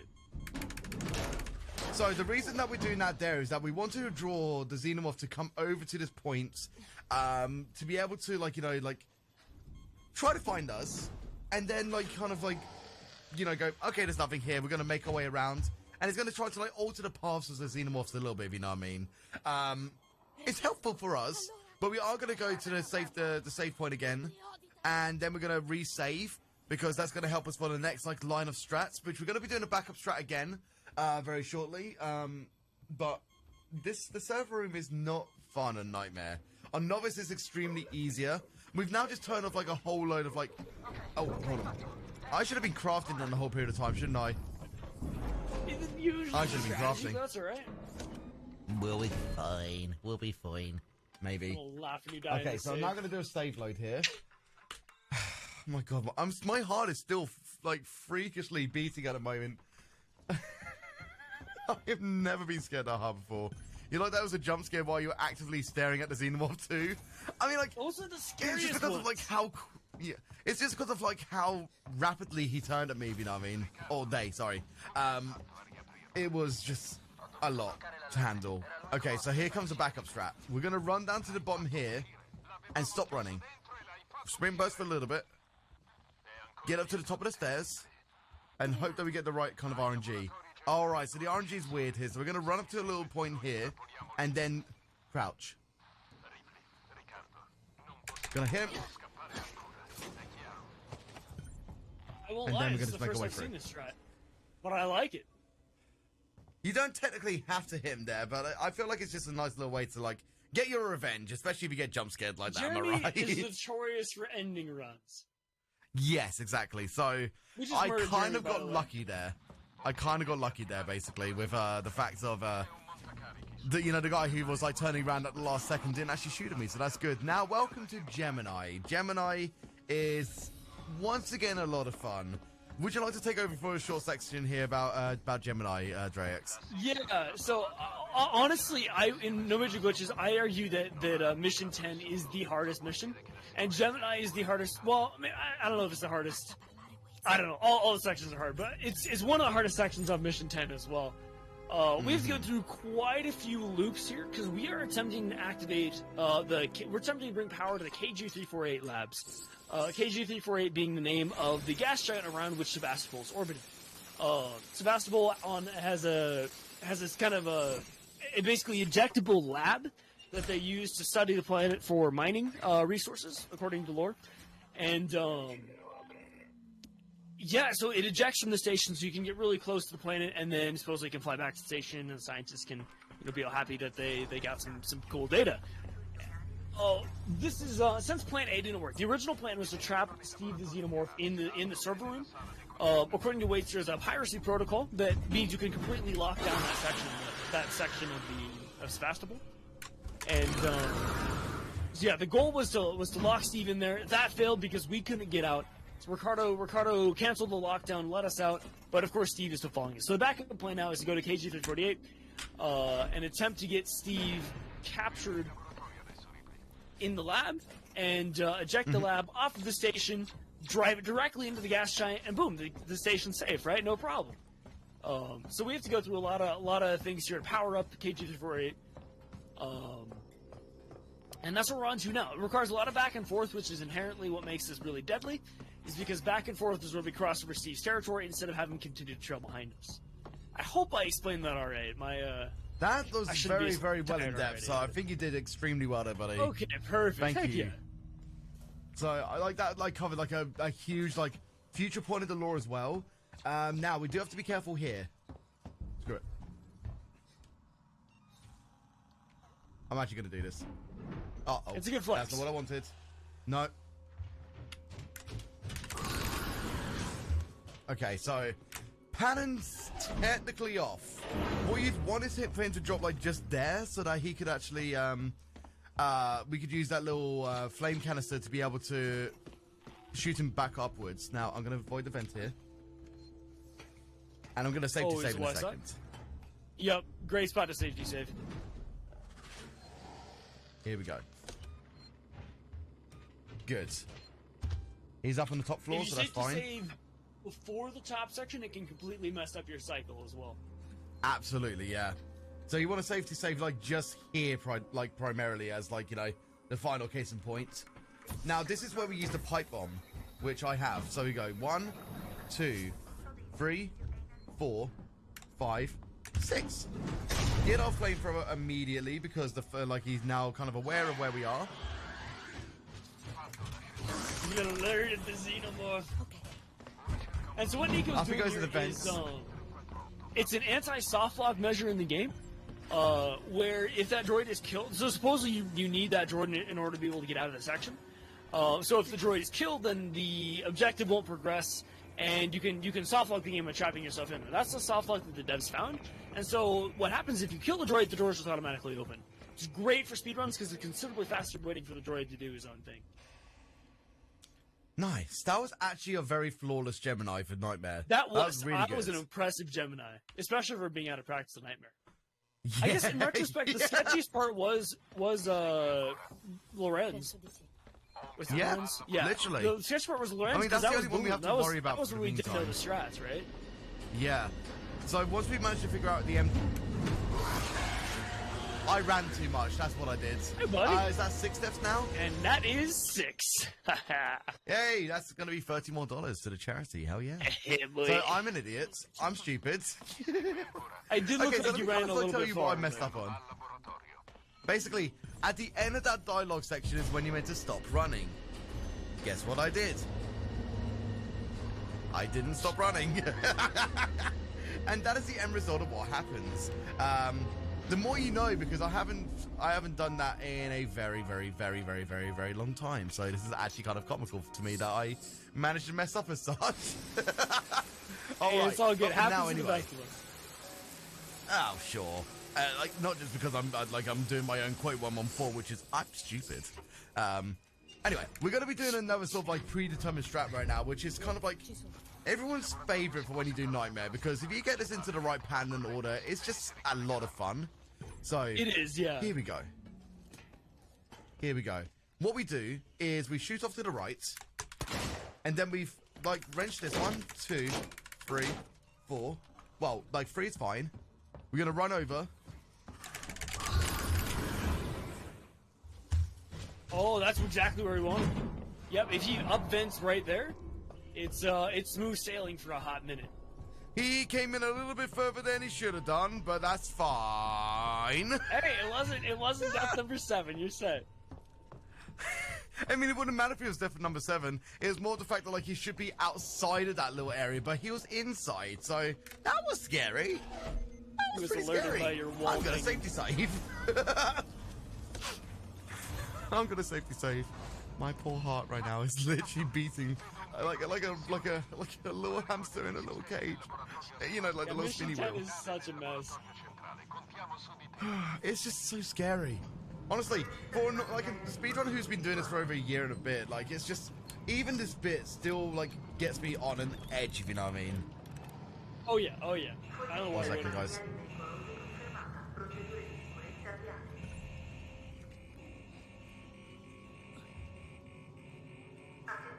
All right. Gotta focus a bit there. Yeah, this section is very difficult. Now Nico's fast enough. Oh. Yeah, just fine. He actually dropped like midway through as well, so like that's like in the other room, but there's enough distance to be able to run. I was gonna joke that we could get through the door. So remember how Lace was gonna shoot the xenomorph off the station?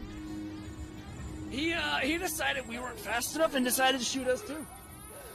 Yeah. And basically, it was intended purposeful that, you know, we knew too much as well kind of situation, wasn't it?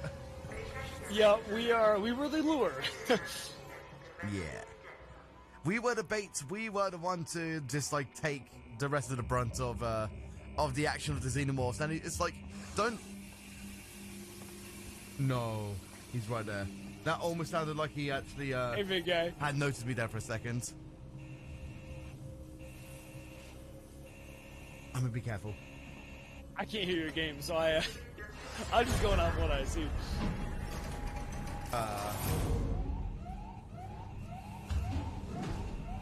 Oh, it's a safe spot.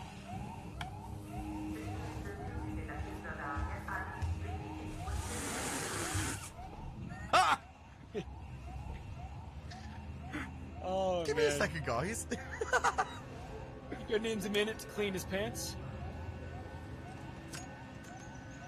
Okay.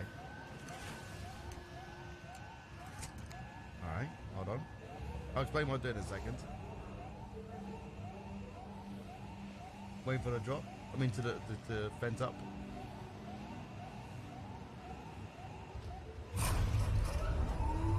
Oh, the show. Okay.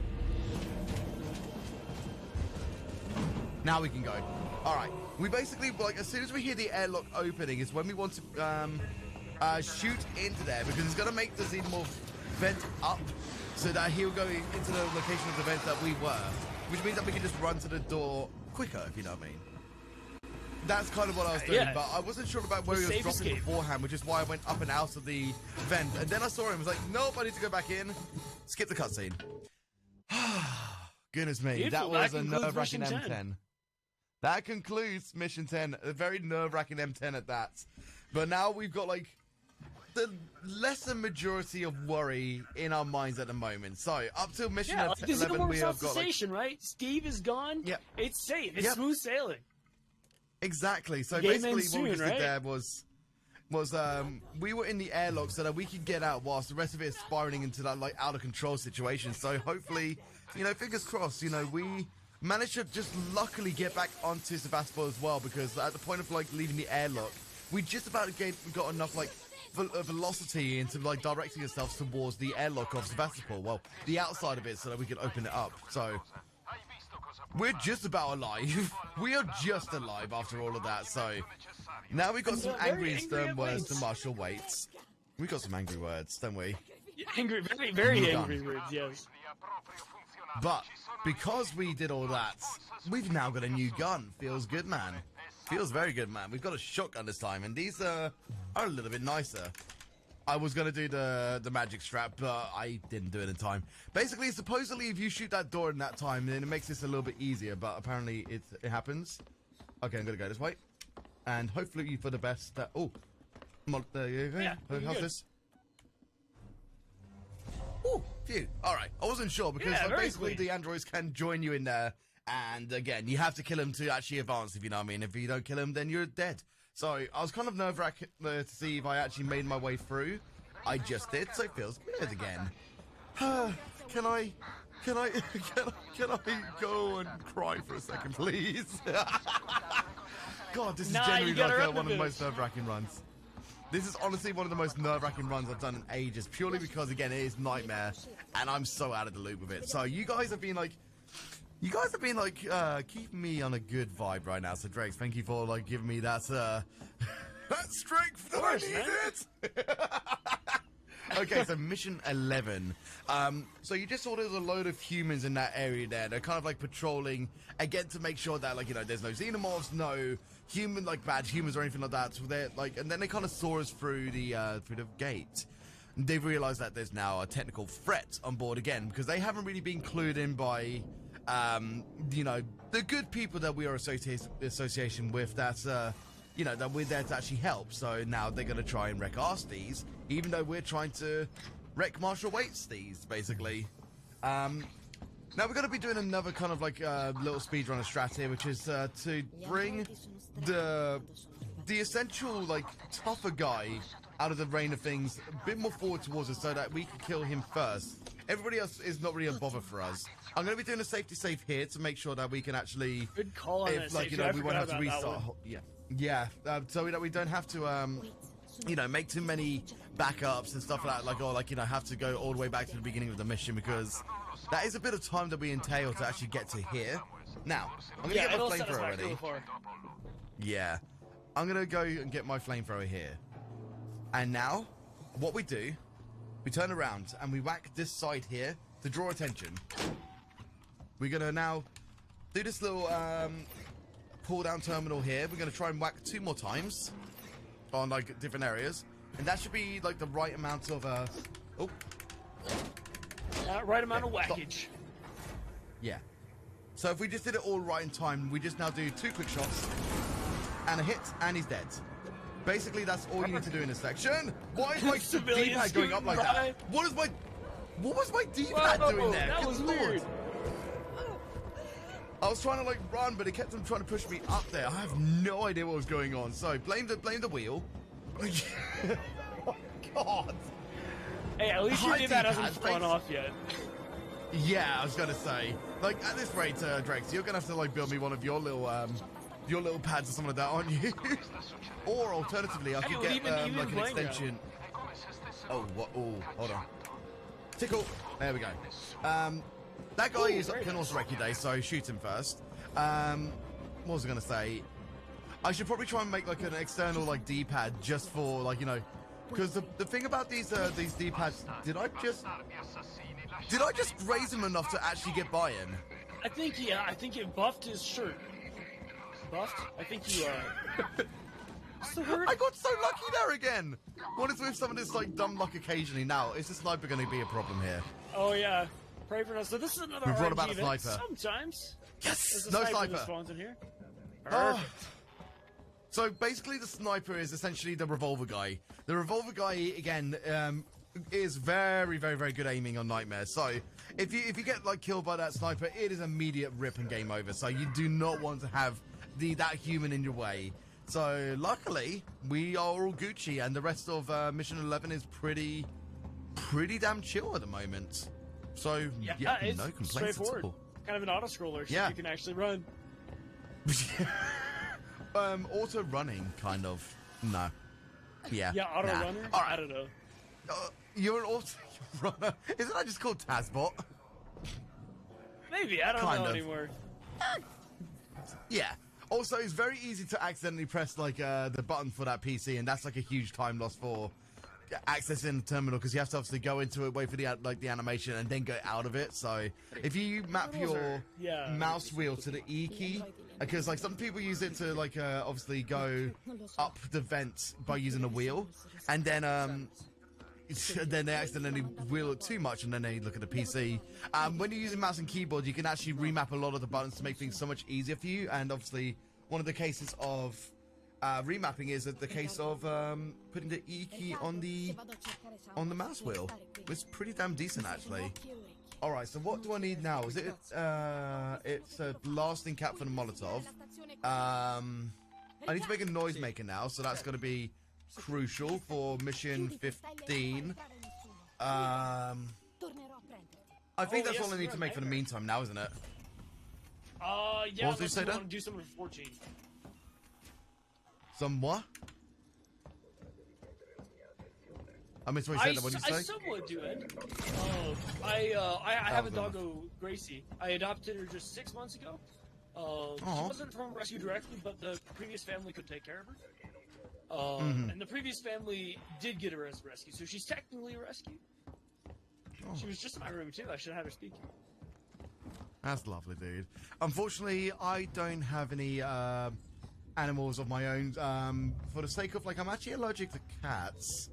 And I don't really have the time or responsibility to, unfortunately. I mean, if I did, then I would more than likely have a rescue dog of my own, but I feel like I might have, like, a slight allergy to, like, animal fur at the same time, so I don't really want to risk it too much at the same time, because I like, even though my family had owned a cat for the longest time, it still just made me flare up, like, constantly, like, you know, like, eyes itch, like, sneezing all over the time, so I wouldn't know what my allergies are like now, actually, so, but yeah, anyway, if I ever had an opportunity, I definitely would, regardless. So, but again, if you guys have ever wanting an animal of your own as well, no better than to get a rescue pet, because they need as much loving as possible, right? Oh yeah, yeah. Really. They need as much loving as possible. Fish are considered as a pet. Yeah, we had fish as well. Like, I can say with my doggo, she is like the sweetest thing. I could try to get her to bark, and I don't even know if she will, because she is so calm. Hey, Gracie. Absolutely, man. Pets. Like, I've met quite a few. I met quite a few like rescue animals as well, and I can see so much more love in them as well. If you know what I mean, like, you know, that they've actually found like in a sense, like a forever home. If you know what I mean, like they've actually found like somebody who will love and care for them more than what they had ever got before and everything. So it's beautiful to see like the love and just the emotions within rescue pets and rescue animals basically. So did her bark go through Discord? I finally got her to bark. Good girl. Oh, I think we heard it there, like just about heard it. Okay. I don't know how much Discord filters non-human voices, so. I mean, you could turn off your noise suppression for a second, maybe. I could try. You will hear my AC. Okay, fair enough. All right, so we're going through mission 12 at the moment, which is basically just it's just like going to seek some synthetics to try to wait. Oh yeah, we've already got the code here. I've kind of like forgotten like most of the lore from like this point onwards, because most of my runs unfortunately do end about mission 10. So that's Dre, are you able to take over for a little bit, maybe? Absolutely, yeah. So give me a second to remember where we are. So so right, mission 10 to recall, right? Mission 10, Waits ejected the alien off the station. You know, we barely survived, and we tried to get back to Waits and the Marshal Bureau, and what happened is the androids suddenly went frantic. Apollo got really mad that the alien got ejected off the station. Oh, we never got into Apollo. Well, I guess I can do that here, too. Set all the androids to, like, kill on sight mode. And, so that killed Waits. After that, Samuels was up there. Samuels, by the way, is also an android, but he's not a working Joe android. He is a friendly android, with a much more complex like AI, so he seems like a human. And Samuels decides, all right, I'm gonna try to tell Apollo, hey, the alien's off the station. You know, can you unlock communications so we can get off the station? And so Apollo goes up to seeks in synthetics here. And we are attempting to follow him now to try to help him out. Oh, Superman glitch. Perfect, Superman. Nice. It's awesome. Superman. So that little Superman there is. Yeah, you basically camera brake there for a second. It's a minor glitch, but you just basically go Eum! To get to that little early event. Earlier. That saves double in life. 2 seconds, I believe it saves, doesn't it? I'm fairly sure it is 2 seconds. Yeah, it's like a second or two. Now, that android is still technically alive, so we just shoot at it. I'm actually going to save here. Because this could go wrong. Doesn't grab us. This could go wrong. So, it's better than anything to make sure that things don't go wrong. So, that's what we're going to do. I mean, unlike mission 10, that's an excusable thing because of our lack of knowledge. But for this easy section here, if we get grabbed, it can be immediate KO basically. So we don't want that to happen. So let's do this effectively, shall we? Yep. Right after this, we're going to be turning on we'll get this android. Yeah, we're going to be turning on 3 of these power junctions, and then whilst we've done this one of the androids is now going to become active. So we turn on this one here. And that's the 3rd one done. We're going to get over to the technical 4th one in a second, but that's more or less to open up the door for this bit here. But in that period of time, the android is following us all the way, and we want to make sure that we just take one punch. One punch. This is the mission of many power junctions. One punch! There we go. So one punch man, basically. That was fantastic. Yeah, I thought like I might as well throw up the reverb, just for the memes. Now, the next section here is, again, where things could go wrong. So what we need to do is get our shotgun ready, because the shotgun is going to be crucial for the next strategy. One of the androids is going to be holding a key card. This key card is going to be used to get into the next area. What you're essentially meant to do, like, you know, as a first casual player, is you're meant to bring all the androids into one place and let the fire handle everybody else. Once they're burning, they will, like, you'll be able to search the androids and get the key card. But to do it easier and more effectively here, what we do is we go down to the 3rd row of these guys, turn around, and then shotgun this guy in the head, whack him. That will cause him to die, and we get the key card from him there. Now we go around this way. Hopefully we don't get grabbed. We got grabbed. Rip. That's alright. It was still really clean. So that's what I mean. That's less clean. So $35 to charity. All right then. All right. So again, that is what can happen. If you do it too slow, they will be quicker to grab you. So that's an indication that I need to go just a little bit faster, basically. And a very good reason why we safety saved. Otherwise, we would have gone all the way back to the beginning load of this mission. Completely restart mission 12. And mission 12 is already a really slow mission too. Right. Exactly. I always hate to sound like I'm bashing on missions because again, I love the game. There's a reason I've played the game so many times, but there are certain missions that do become pretty tedious when you play them a bunch of times, and mission 12 is no exception. Exactly. So especially because it's literally a mission of many power junctions, and that's it. Just again, another reason why we gotta be so careful in marathon runs, because it's as simple as that. Normally at this whole point, we would reset the run and we would have started again, if you know what I mean. So, yeah. So that happens, basically. Right, that's how it is sometimes. It's so joyful when it happens.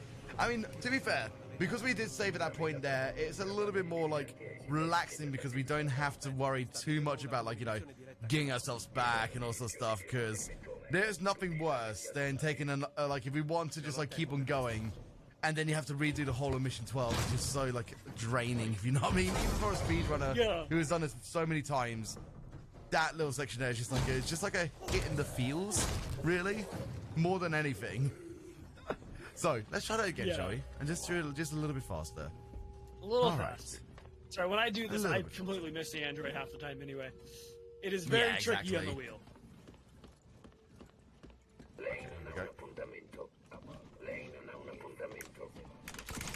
That was good. I'm actually going to go around this way, see what happens. Oh, for God's sake! Oh, no! I just got out of grab time. Oh, you're free! Oh! Dang, nice! See, I should have still gone on the other side. Game is you're supposed to run out through this door, and then that door with the key card is locked, because you need the key card to open it. And the droids are supposed to be trapped behind the door you just ran through. I'm describing it so poorly. And you're supposed to basically have a big fight where you have to murder all of the androids, and, you know, just, you gotta survive all of them. And what happens is the game to prepare you for this fight has a loot room back there that gives you all kinds of super good loot. You get 3 EMP mines, 3 Molotovs, 2 med kits, flashlight batteries if you want them. I mentioned the Molotovs. And then there's also a bunch of boxes you can loot as well, depending on how much loot you want to try to get for your run. And so, yeah, since we didn't fight the androids, right, we only killed the one, what we're going to do at the end of Mission 12 is come back and loot the loot room and be able to use that loot later on. Dre, I should make a med kit now, shouldn't I? Yes, I should. I just took a hit there. Would be wise. Yeah, because you're gonna take a hit on the hack. Mm-hmm.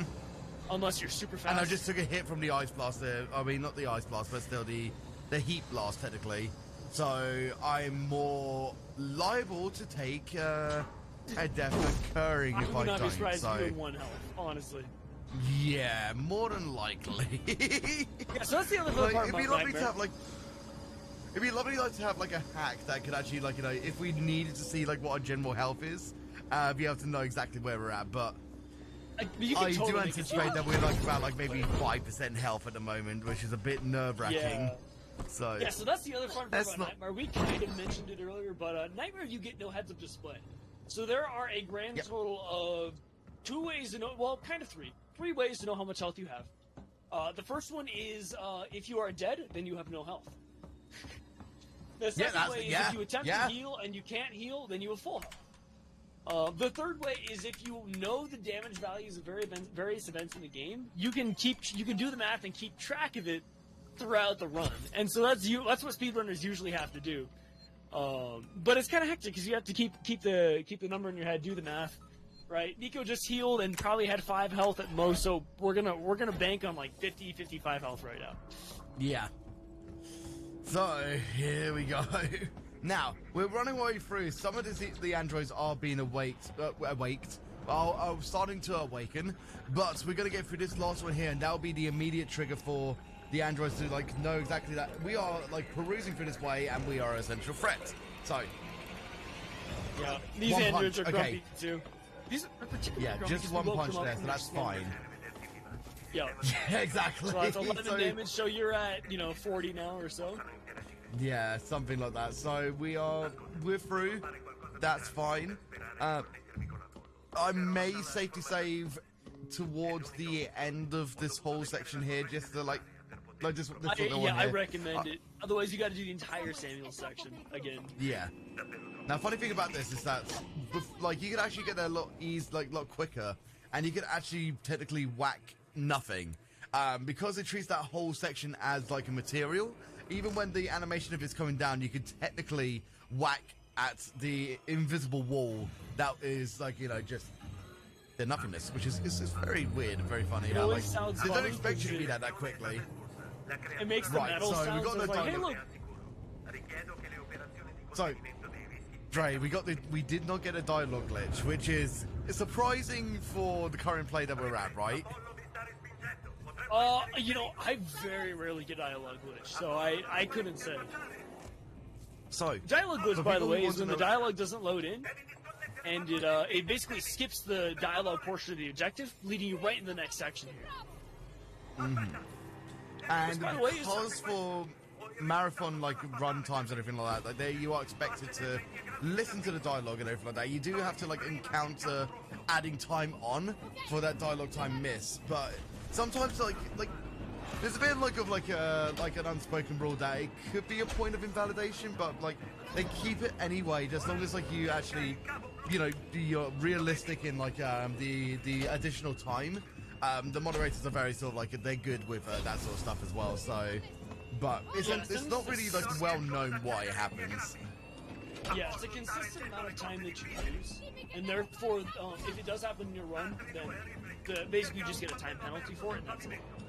Yeah, look, more power junctions. So the reward of doing original power junctions is more. So it's funny because, for this little section here, they kind of say, you need to go find this color, you need to go find this color. It's important, imperative that you have to do in this order. But the realistic aspect, as you just saw there, is going around in a circle. It's funny because, you keep on running back and running forward to the actual middle point so that you can actually talk to Samuels and get the next clue. And then, like, after you do it a second time, you're just like, oh yeah, it's a circle. Creative. Alright, so we're going to get the safety save here in a second. And we basically have to run back through androids again, kind of the same way that we went through. There is a way to, like, backtrack through I don't know, it's not the same way, is it? Or is it the same way? I genuinely forget. I think it's a completely different direction, but... So, like, this door, this way over here is not the same as the way we went through, is it? Or is it? So the one you're going through now is the one you originally came in. But the other door opens, so you don't have to go through the whole loop. But the safe yeah. That's the one. I mean, do you blame my 4 AM brain? I don't, so... Now, we do still have to be a little bit stealthy around here. When I wake up. Okay, I set the alarm, so this might be a lot of fun in this section. Here we go, boom. Alright, that's fine. So we got, like, one of these androids was going to be in our way. So, just to preserve our health a little bit more, we did have to use a revolver bullet. Again, revolver bullets aren't easy to come by as well, so we still need to be a little bit crucial with our bullets, basically, as well. Now, here's a pro tip. Don't overpress E on the tram here. There's like a common phrase within the speedrunners, which is don't scroll the tram.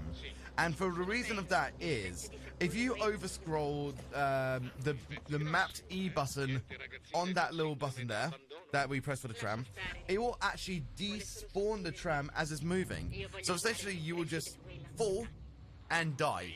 Because, like, the funny thing about this game is that, like, it doesn't really, like, give you an opportunity to incur fall damage. But if you come up to a point where you are to fall, it will actually just, like, you know, straight up kill you because it's thinking, oh, hey, hi, thanks for checking in. Thanks for falling in. How about you die, if you know what I mean? That's kind of like the causality of this game. It's just like, you know, why are you taking fall damage? Let's just give you the fun back, if you know what I mean. So, it's funny because in different speedruns that we do and different techniques that we do, we can actually prevent the fall damage from happening. And to do that, what we would do is we would actually peek as we fall down. This would actually cancel the animation, like the act of the falling damage, so that we can progress a little bit easier. Now, technically, it is allowed for certain sections of this game, which is falling from vents, like, you know, predetermined vents. It is valid, isn't it? Yeah, from what I'm aware. You know, I don't really do it with... I think so. Yeah, I think it is. Yeah, I don't do it with the wheel. It's very hard to map the peak key as well at the same time, and it's not as feasibly easy to do, you know what I mean? So, I don't do that. But when you also do, say, an all missions crouch clipping run, for example, you can use the P key, or you have to use the P key for mission 2, because you have to technically fall into a cutscene load. Now, if you were to fall into the cutscene load and not hold peak, you will technically die as you go into the cutscene. And when you come out, the funny thing is that, like, when you respawn, your camera is literally going to be fixated to a singular point, and that singular point is technically where you died. And the only way to actually unlock the vision of where you died is by throwing a flare, which, when you need, like, a certain predetermined amount of flares for the crouch clip only run, it's a little bit of a pain, isn't it? So, it's kind of like a more you know thing, really, like, for just the whole aspect of, like, the different realms of speedrun in this game, because there's actually quite a few interesting formats of speedrun in this game, and makes it constantly interesting. But no major glitches is always a nice one to fall back on. It's so much fun. Alright, shall we go on about submission 13 lore then? Sure thing. So yeah, this is where it's really probably essential to finally introduce ourselves to Apollo. So in the world of Alien, Apollo is an example of one of these core AIs. In the original movie, it was known as Mother, I believe. Yeah, basically it's this. This is very. What's the word? I can think. Dystopic world where there's an AI that basically major companies that basically drive everything that happens in this world, and an AI that is basically the core like head of the company. Like it says what happens. So every station has its own AI, every ship has its own AI. So Sevastopol has its AI Apollo, and Apollo decides what goes. Now, because the company doesn't care about his people at all, that people are just tools to the company, because of course priority is money. With this alien is seen as a new identified species. So Apollo's #1 goal is to protect his species so it can be studied. And of course, because of that, Apollo does all these measures to try to protect the alien, which just makes it that much harder for all the humans on the station to survive. For example, locking communications on the system. Sorry, locking down communications on the space station. My brain isn't working. Or shutting down the transit, as we saw earlier in Mission 8. And so Nika's about to talk to Apollo. We're gonna skip a cutscene, but the cutscene says, "Yeah, no, I'm not budging, dude. There's still an unidentified specimen on the station. So too bad, so sad." And I was gonna make a joke there. Was like 2 sad for you situation or 5 sad free me, if you know what I mean. It's quite telling for this situation, isn't it? Yeah, but and yeah, so it's like, what the heck? No, we got it off the station, and Apollo's like, no, not today. So, it's gonna then open up below. Not that one. And introduce us at the beginning of Mission 14. Yeah, I mean it's a very interesting situation at the same time because you come to realize just how important the AI is to the whole of Sevastopol, and it's kind of hard to believe that everything is hello, there we go. It's literally controlled by the AI here, and honestly, it's genuinely terrifying. Now we could do a peek glitch here. We are probably going to take wow, I didn't get hit or grabbed at all or anything there. That's weird. If I was a little bit hesitant, then it actually works out better. We might need to take that into the chords, Dre, because that was actually really tasty, wasn't it? That was. Yeah, I don't know what to make of that. So usually the android, if he's in the way, the trick is to swing at him, so he'll grab your arm and punch you instead of grabbing you, so it's not nearly as slow. But you still get punched and it still takes time. If you're lucky, he spawns in the room and he's not a problem. But yeah, that was weird. I've never seen him be there and not grab. Is that enough? Yes, it's enough. I wasn't sure if I hit all the PCs there for a second. I was quite nervous because yeah, it should just be 3. Yeah, you just need to do turn on 3 of those little consoles there, but even then it's nerve-wracking enough. Now, the reason that we are going back into this area here and pressing up on the outside is because essentially the locking mechanism for the next bit that we need to hack is, oh, by the way, new minigame. All we have to do there is literally go left and right and then press the enter key on each one. This next little hack over here is locked down in a strength and security by each of those little sections there. So when you do the hack for that one that I just did, hello, then it actually makes it a little bit more humanly possible to be able to hack it. It actually extends the time of hack. So if you're not the best at hacking, you need to go over to that one there and basically lessen the security for the core of Apollo. So just by doing one, it's good and humanly enough to be able to do. Now, many people have tried to actually hack it without turning off the security stuff for that for each one, and I think only one person just did. I might be wrong. I can't remember if it's not humanly possible or somebody got very close to doing it. So Darkstorm was the guy who was working on it probably the hardest. To my knowledge, Darkstorm never got it. At one point, a hack task was made as well, and the task only made it a couple times. Right, so it's feasibly possible. The biggest issue is the input drop. The game drops inputs about every 0.3 seconds, I think. I think that's correct. I think that adds up actually, yeah. But essentially, it tries to make it so you kind of have to make things a bit more easier for yourself. So it's a fun attempt, but I don't think it's realistically human possible because of just how fast you do have to input there, basically. Now, I need to stretch here for a second. Because of the input drop, you have to have a good formation where you don't have to skip across the tuner. Here comes mission 14. It's my favorite.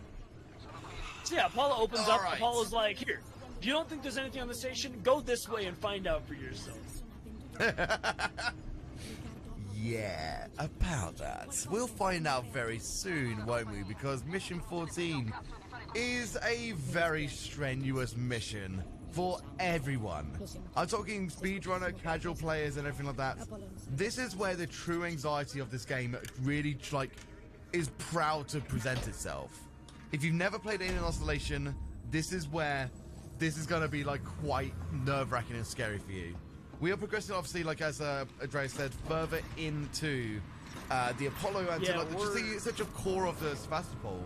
And we're deep in Sevastopol. there is a lot going on here. A lot going on here. We'll find It's out like as we the delve 33rd further basement. in.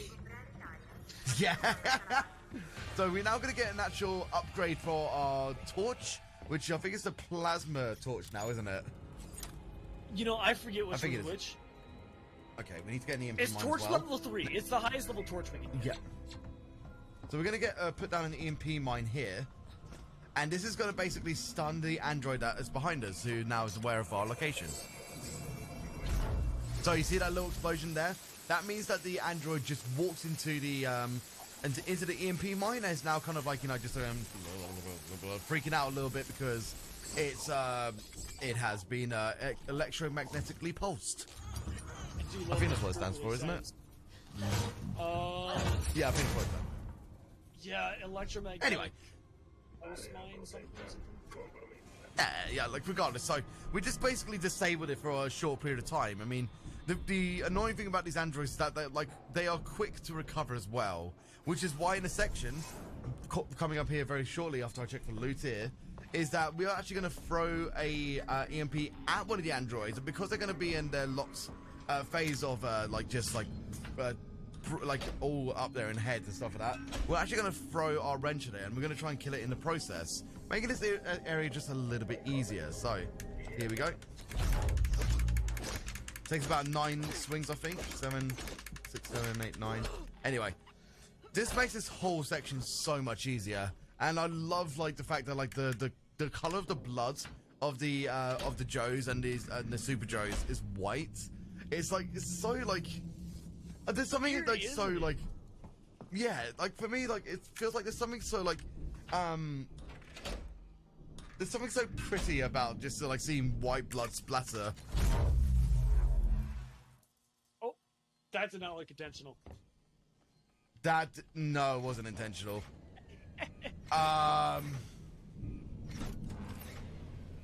It's alright, it's just a good That lure might at be a... 17. What was that, sorry? Unless you do this different strat than me, I only use that as a lure at 17.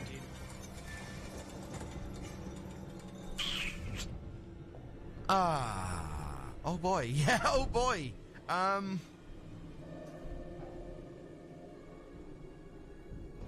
I'll come back to that one.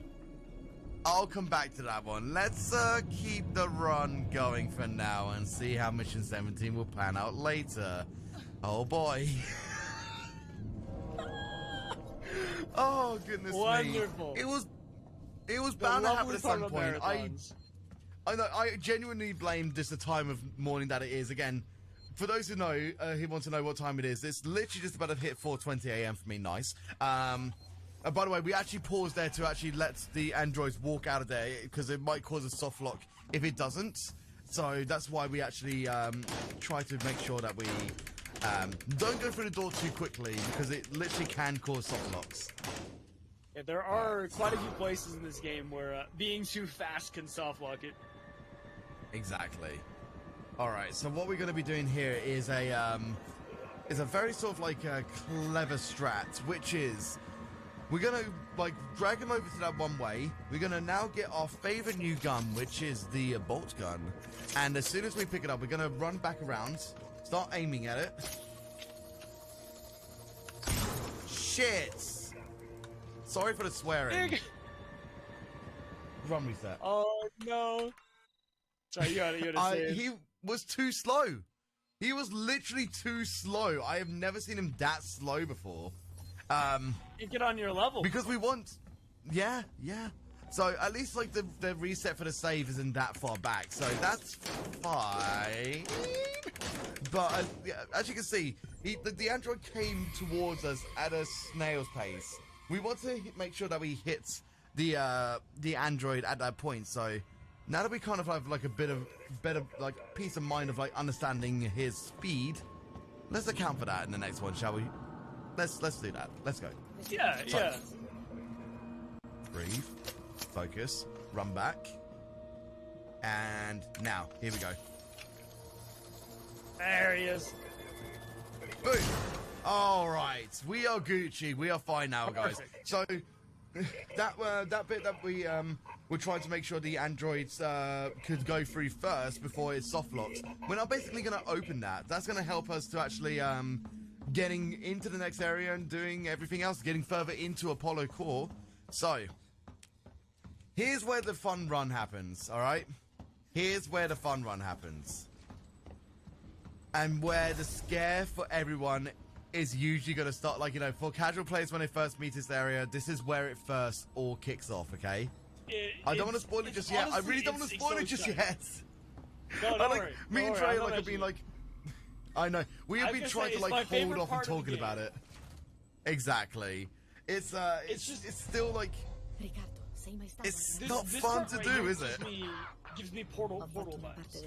And anything that gives I me can actually portal understand where you're vibes coming from. Oh, I love. I don't know. Depth sounds weird.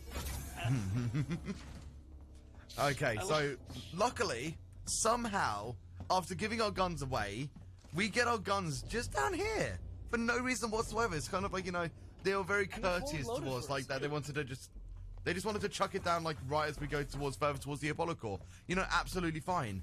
Now, here we go. This is it. This is where the fun starts to happen. I'm also gonna try and do a wait, do I even have a the bolt gun? phase. No, I don't. Oh no, I don't think you do. Right, because you didn't have a droid.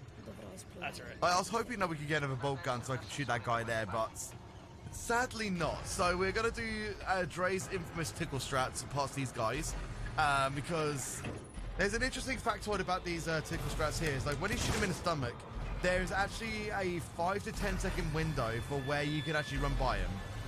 You will take a punch, but excuse me, why are you? Oh, did I safety save actually? He was unpredictable. Oh no! Oh, you have enough health. Oh, never mind. I take that back. You don't have enough health. I lied. I'm sorry. I thought you had enough did health. I even safety save before that bit? I can't remember. You safety saved before the soft lock door. I don't know if you Oh safety God! saved. No, this is why you should safety save before that section, because this is exactly what can happen. Remember the things that we were saying about safety saving and stuff? You know, this is exactly what we mean by forgetting to safety save. Oh, for God's how it sake! goes. Literally, it's unpredictable. It is unpredictable, this game, and Nightmare is no friend or foe. It's just a pain, really, isn't it? So let's do the setup again. It really is. Let's get the bolt gun. Let's get the bolt gun, shall we? Let's turn around, Bright Eyes. Every now and then I fall apart. Here we go. There we go. There we go. Good shot. He's dead Heck now. Yeah. Alright, so 6, 8, 3, 2. I'm also going to look, see if he has any loot. He doesn't. It was worthless. That was a time loss. Okay, so now let's go back to where we were and safety save again, so that we don't have to incur this whole stretch of time loss again. I don't think this is going to be up to PB level now, Drex. What do you think? I feel like I'm doubtful. they might. I don't think so. I don't think so. So, we're gonna get up to the point of the core again, the electrical area, because it's so cool looking at the same time that we needed to look at it a second time, basically. I mean, you got to appreciate things a bit more in their entirety, more so than just a first glance, because we do have to literally run by it, and we do come past it. We do come across it again, but it's not a good, decent, well look at it, is it? Now you guys get a second glance, which I guess is a feels good moment, really, isn't it? We can be It's pretty cool. a little bit semi-rejoiceful. Okay. Guns get. Let's safety save, shall we? It was right here the whole time. Can we get some claps in the chat for learning how to safety save in a video game? Oh my gosh. Yay! Maybe we can now do the rest of the run. Great success. I'm slowly winning. Maybe. Alright, so. Making here we progress. Go again. Making copies. Why did I throw down that reference for no reason? Okay. It's great. Again, Don't worry. tickle the androids once, and then on a third one, try and tickle them again. Now, the weird thing about what happened there is that probably within the point of me running through, it regained its animation time, if that makes sense.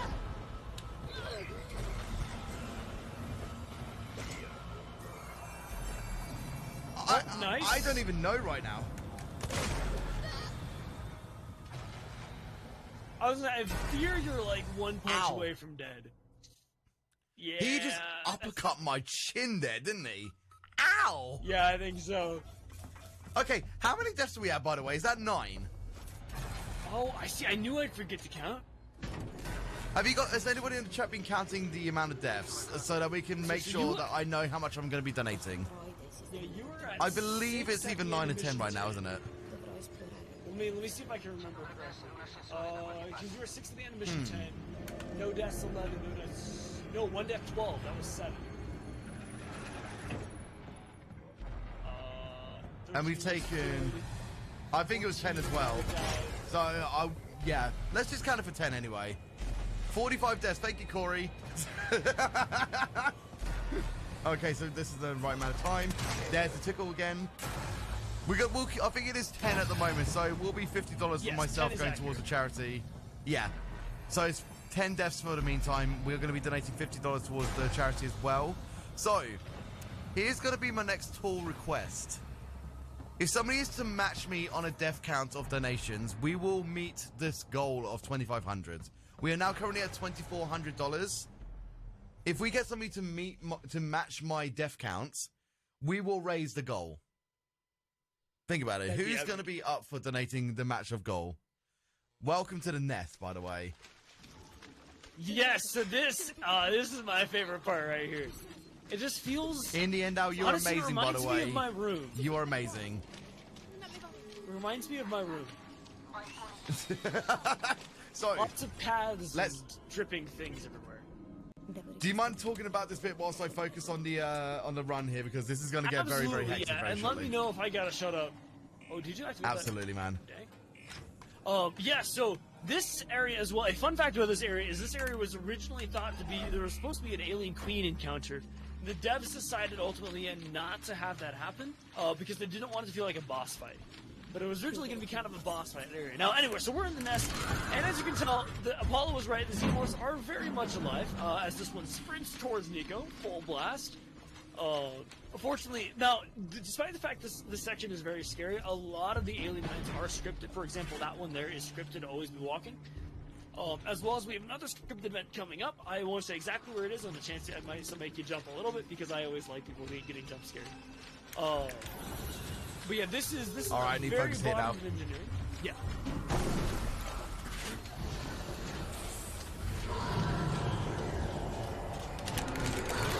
Oh, 55, like, that's £55 now.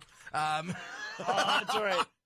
That right there is also one of the hardest sections on the wheel, because you can't really strafe all that well. I think Nico is strafe bound. I know my wheel runs. I don't have strafe bound. So that is. I still think that we should allow strafing, personally. Oh yeah, no, it's okay. I just don't have it bound in mine because I was out of buttons. But so anyway, because of that, it's very tricky to turn around quite right. Yeah. And get the alien on time. Whereas, like, mouse keyboard run, you just flick over and you can stop them. Oh yeah, Corey, I'll donate in Great British pounds, so that may account for even more in dollars. So because that's just the kind of lad I'm at, that I am. Yo. I think we just received a donation as well, didn't we? I just observed it. Yeah, yo, Tempest Mask 1000, the donation $1.90. Thank you so much. Fellow astronauts, this friendly, non-intrusive advertisement is reminding you that for $1.99, you too can equip yourself with Dizzy gear. The latest and greatest technology to grace space travel. Utani, building better worlds, for real. Good luck, Nico. And hi, Dre. Let's finish FTLG's run. Yo, Tempest, thank you so much. I did it! Yay! Big dude, gaming moments. Good lord. I had to flame Right. just for the sake of being cautious, if you know what I mean. Yep, absolutely. So strategy-wise, Nico just shot that panel. That time was intentional, unlike the EMP mine earlier. So this room, the aliens are not able to get into. They are too large to crawl through the little tunnel Nico's in right now. And there's no vent to the room. So in order to try to get to the room, the AI still says, hey, I should vent. Except that they can't actually get in there, so they just vent. Now this guy walking across is scripted. Again, like a lot of the other vents down here in the nest. But yeah, it makes the section really pretty predictable. At least until up in here. It can get a little funny. Sometimes another one will drop. This is really RNG factors in though.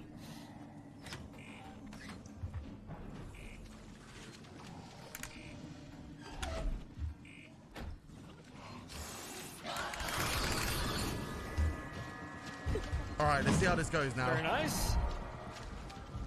Let's see how this goes. I think you got it. Yeah.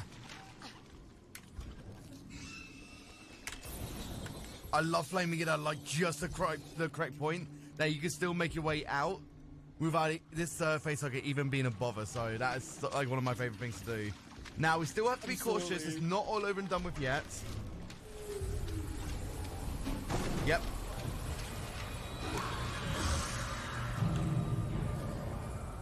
Oh my goodness, that was not bad for the amount of tries that I did. That was not bad at all. Oh, I think that's like my third attempt, wasn't it? Second. Good. Great. Very awesome. No, So I now won't here's make it. another one of the hard sections. We have a lot of super droids to deal with. Yep, good thinking on the heel. Right, I need my shotgun right now, don't we? Yeah. Because we want to kill... No. Yeah. Yeah? Yeah. The indecisiveness of me right now. I don't know which route I'm you're doing. gonna kill a few of the androids, I reckon. There's a lot of strats. Oh my good God! Why? Oh God, okay, oh God, I missed. Oh God, no. I'm missing. You know, screw it, I'm gonna go this way. They're all on this side, why don't I just run the other way? This part's a little improv. I know the reason in the chat just wrote Nikoheart didn't go Nikoheart, but I just kind of farted there because I was scared, okay? So, I will admit, I did fart, okay? I'm not afraid to admit my scare,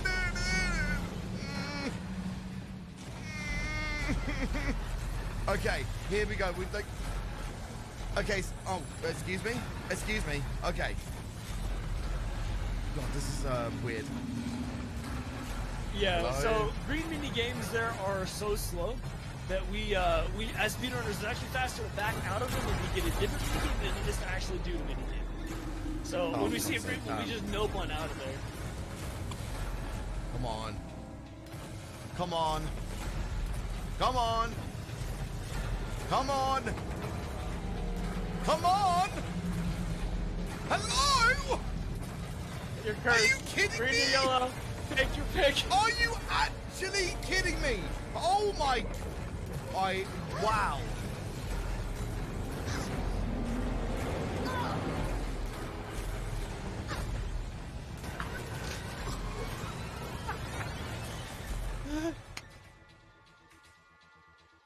I love I my have clap that never goes through had- Discord, but that was a slow I clap have moment never right had there. luck like that ever. Are you actually kidding me? Wow. Riccardo, posso distruggere Yeah, absolutely flexed on.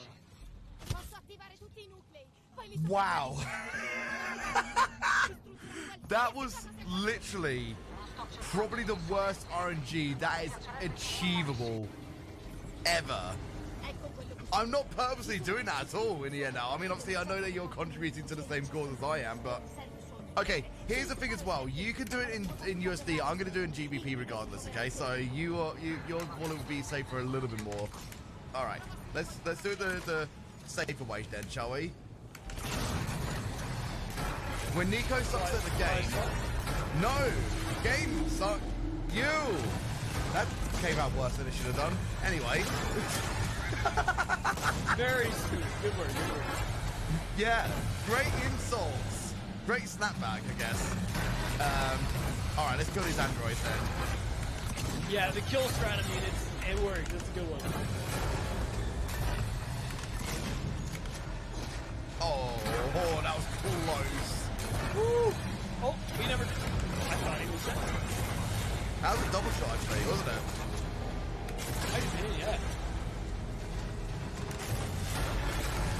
There we go. Now they're not a problem. Oh, all right. Let's do this now. Now the thing about that is, like, you know, basically they're no longer a problem now. They're literally no longer a problem, so that's fine. No now, need to worry hopefully about this it. terminal here won't wreck my day again. You Great, know, it's starting to wreck my day. Oh my god. Oh, I was getting worried again. I was going to get baited in the same sense.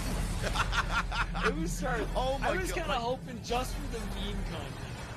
I guess he still has three more to Like, do. it was nearly there, wasn't it? It was nearly there. It was I've repeated. honestly and genuinely never seen the RNG as bad as that nightmare ever. I'm not even kidding you. That is like some of the most horrendous, the most horrendous bits, if you know what I mean. It's, yeah, marathon RNG. You know what I could say? You know what I could say, and I know people are waiting for me to say it. This has never happened before. There we go. There we go. I said it. Hooray! There's the marathon classic quote. I'm like, okay, so here's a ask to the organizers of this marathon. How many times has that been uttered during this marathon alone? I'm sure there has been someone totaling, because there's always going to be someone totaling. How many times has that been uttered before? Oh my goodness me. But yeah, that's never happened before. Like, that's just unreal. The true awfulness of the RNG of that one terminal just wrecking our day. About 5 or 6 times in the past 24 hours. God, marathon fantastic. luck, am I right? Really? Yeah. The game, you know, I think the game just gets nervous under the pressure. Yeah, sure. Today's been a weird day of RNG. I vibe with that hard. You know, I'm just gonna wait for it to go like into that little freaky dance there, and then we'll make a way. Yes. I'm not taking any more risks right now. I'm not taking any more risks. This is why we gave the extra like time incentive of like about like 30 minutes max for this run, because the RNG loves to be cruel. It's a cruel mistress, to say the least, isn't it? Yeah, it really is. So, we can breathe easy now. We have dealt with the xenomorphs. We have dealt with the androids. We're safe. We're fine. Playing calming music.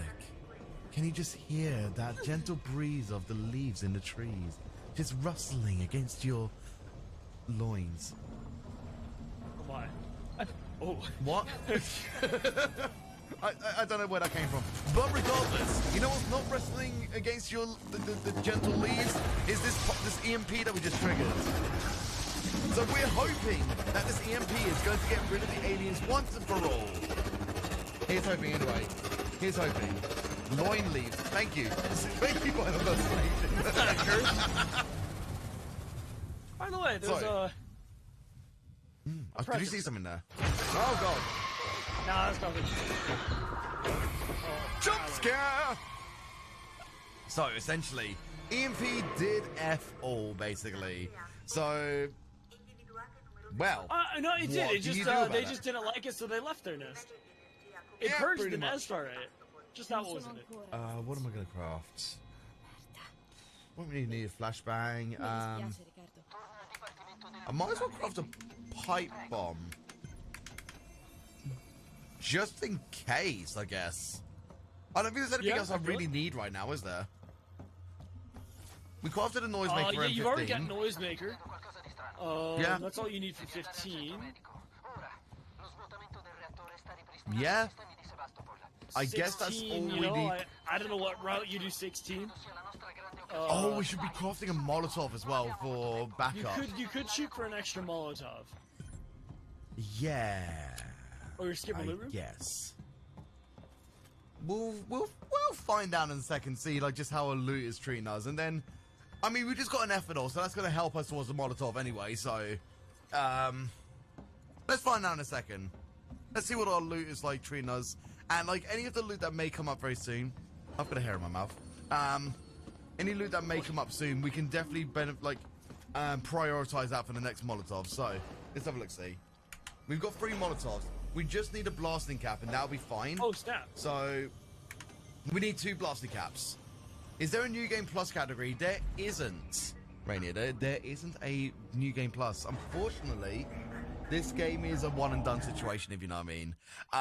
The nice thing about this game is that, like, it does have replayability, but there isn't anything to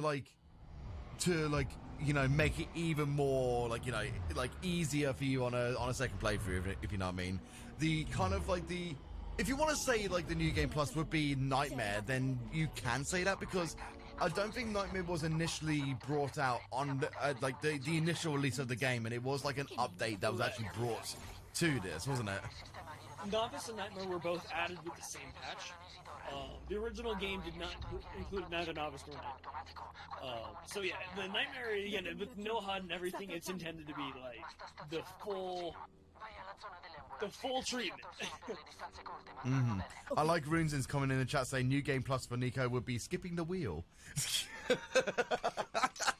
Imagine playing with keyboard and mouse after being like a wheel content creator, am I right? I mean, imagine. Imagine even having a keyboard, really. Not typing with the wheel, like, what are you even doing? Like, imagine imagining a wheel. My brain's gone now. Oh Hi. gosh. I think mine's kind of deteriorated too. This is 4:45 a.m. brain. Do you blame? I'm gonna keep on pointing at the time, and the more time it goes towards the insomniac hours, the more that the brain decides to, like, you know, correlate into a point of non-existence. So, hi, hello. This is me right now. We're not. Uh-oh. That didn't go in the area I wanted it. Let's see how this goes, shall we? Uh-oh. That's a bit nerve-wracking.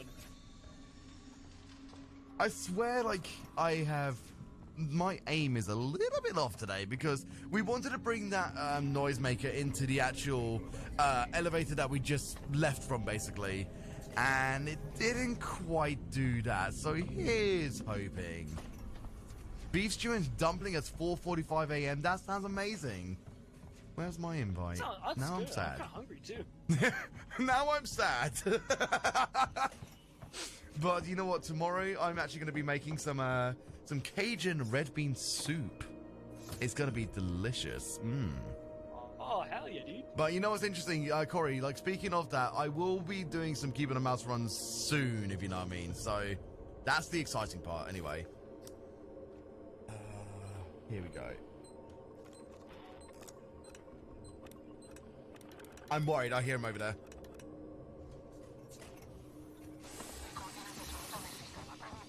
Oh my god! Get it, dude! That was the closest call I've had in the longest time. He hissed at me, Drex. He hissed at me. Oh. What a lovely fellow. Gotta say hi. Says hello before he kills you. Yeah. Genuinely, I have not had a nightmare run as close as that before. In the sense of, like, you know, because usually you can do that whole section without even encountering the xenomorph, but with how close he was and the fact that he noticed me actually kind of scared me there. That's fair, that's fair. I swear I'd be more on edge this run because, like, we're having to do nightmare. Just, like, it's not often that you, like, unless you're, like, primarily focusing on nightmare, we have to, like, alternative. Alternize are, is that the word, alternize? Alternate are strategies for like novice and nightmare quite a lot, if you know what I mean. There is a vast difference of like subtleties for the run, so it does change up the complexity of like our manner of thinking, if you know what I mean. So again, you guys donated for the Nightmare run, so thank you again so much for the $300 raised for Nightmare. Like, that's incredible of you guys that you even wanted to donate towards the extension run, basically. So thank you all so much for your kindness there. Okay, there we go. And this one the generosity is so amazing, really. 4 or 5 what's greater again? Thank you. God, it's been a while. I haven't really met a run that gets to there in a while, so I genuinely forgot the code. I genuinely forgot the code. Alright. Now, let's see if we get the fun glitch, shall we? Yep, we got the fun glitch. Yeah, now, let's do a step... Nice. Let's do a 720 whilst our your camera non-existent breaks, hand is pulling down the lever. It's one of the weirdest glitches, but you just get yourself out of body. Once you get into the animation of trying to pull down the... It's like Superman, but it's just weird. Yeah, it's like we're literally Supermaning it. I don't know why, but it's fun because like what I love to do the most is on the wheels. Like if I can crank up the sensitivity just in that moment, I would usually see like how fast I can turn whilst I'm obviously pressing the E button. So it's a big meme that. Anyway, we're granting more power in towards this like medical bay that we've just travelled towards. Yeah. What's the name of it again? We're detailing. We're no longer in Sevastopol for the time being. We're on Marlowe's ship, the Anisimo. So long story short, back in Mission 12, Taylor let Marlowe out of the cell, right? Because Waits was dead, so it was just kind of Taylor in control there. Because Marlowe offered information in exchange for his freedom. So naturally, Taylor lets him out. Marlowe leads her to his ship as soon as we just do the surge of the reactor, which allowed these shuttle bays to leave the station. Nice shot there. Good hugger, good hugger. That one I have such a habit of choking. Yeah. And then I die. I mean, like, if you want to go around the boxes, then it's a little bit more nervous-wracking, isn't it? Yeah, really. And so they're here now. Of course, Marlowe has Taylor hostage, and we're just trying to get back to Taylor. And we're gonna see Marlowe has some plans. Exactly. Now, there's a funny thing coming up here very soon with just Marlowe in question, because I like to like point out like just like the silliness of this whole situation. It's kind of like almost theatrical in but like not theatrical. What's the word I'm looking for? Like you guys remember, like, when whilst you were younger, and you used to go to, like, those little, pantomime shows? Thank you. It's a very, like, pantomime-esque situation. She's behind you! It's so good. Now, I don't need to right now, but this is, like, the perfect point for a speedrunner to go and urinate. So, in turn, instead of needing to urinate, I'm actually going to hydrate. Because, again, this is a whole section of, like, you know, waiting for the dialogue to finish and everything like that. So it's a perfect time if you guys aren't hydrating. Make sure you hydrate, okay? Yeah, this is the second major pee break in the game.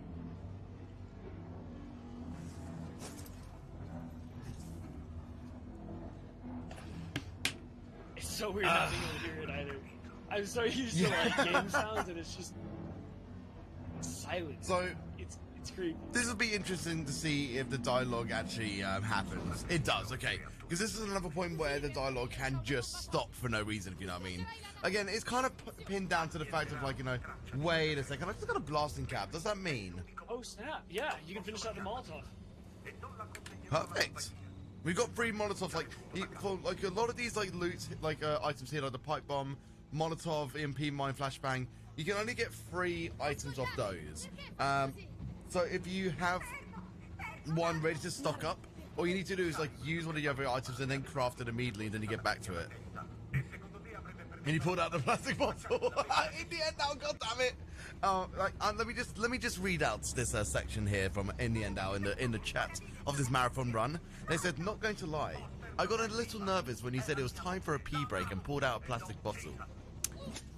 Well, you can be thankful that there's water in there. This one does. And that is for like pure hydration, not dehydration into form of hydration again, because that would be disturbing. Yes. Alright. Now, how can I segue into talking about the animals here? Animals like to pee sometimes. Animals like to pee sometimes, and you know how you can help animals out also is by donating towards the cause, just like I'm going to be doing after this run as well, towards the amount of deaths that I have incurred. Only 12. What is our total amount of deaths at the moment? 12. So I'll be going to be donating $60 after this run towards the cause. Now, if you like animals to have proper hydration, then what you can do as well is that the lovely future people who may be giving an animal a forever home will need the form of like support and help to make that happen. So the way that you can make that happen is by donating to the charity, which we are all going to be doing today. So, ow, my fingers, ow.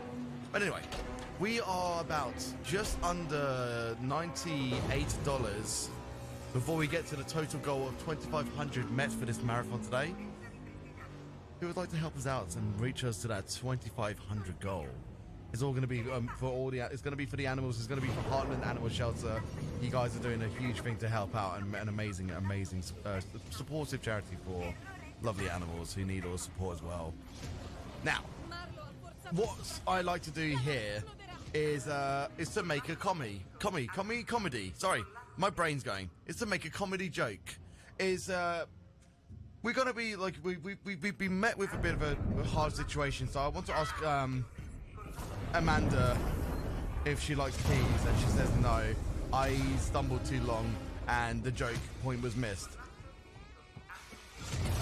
Hi, my name's Nikoheart, and I can't do comedy. No, I appreciate the sentiment.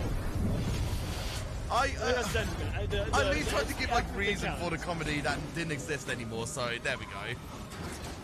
But yeah, basically everything around us is exploding. The actual, the overloading that we tried to stop wouldn't actually stop overloading, so it's more of a point of just like, you know, the only thing we can do is just say goodbye to Taylor. So can we get an effing chat for Taylor, please? And just protect our good selves and get the get the hell out of Dodge, basically. That's literally it. That's literally it. So, yeah, bye-bye, Taylor. Marlowe's plan was to blow up the space station by blowing up the Anisadora. Yeah, even though we tried to stop it, we were not successful. Mm-hmm. But that concludes mission 15. Unfortunately, we have now lost Samuels and Taylor, leaving with just our homie Ricardo, whom we actually met on the station. Ricardo wasn't our original crew, but he's a bro. Because he was helping us with the server lockdown, he was not killed in the android murder spree. Oh god, my brain just like went to kaput there for a second. Hold on. This is going to cause some weird timing, actually. I might just reset this bit, because my brain just went kaput there. Now, I think we just did get a donation in, but like the logs isn't the showing. message hasn't gone through yet. Did you want to go check the Tiltify, and that will probably actually have the donation message there. Yeah, I'll give it a shot.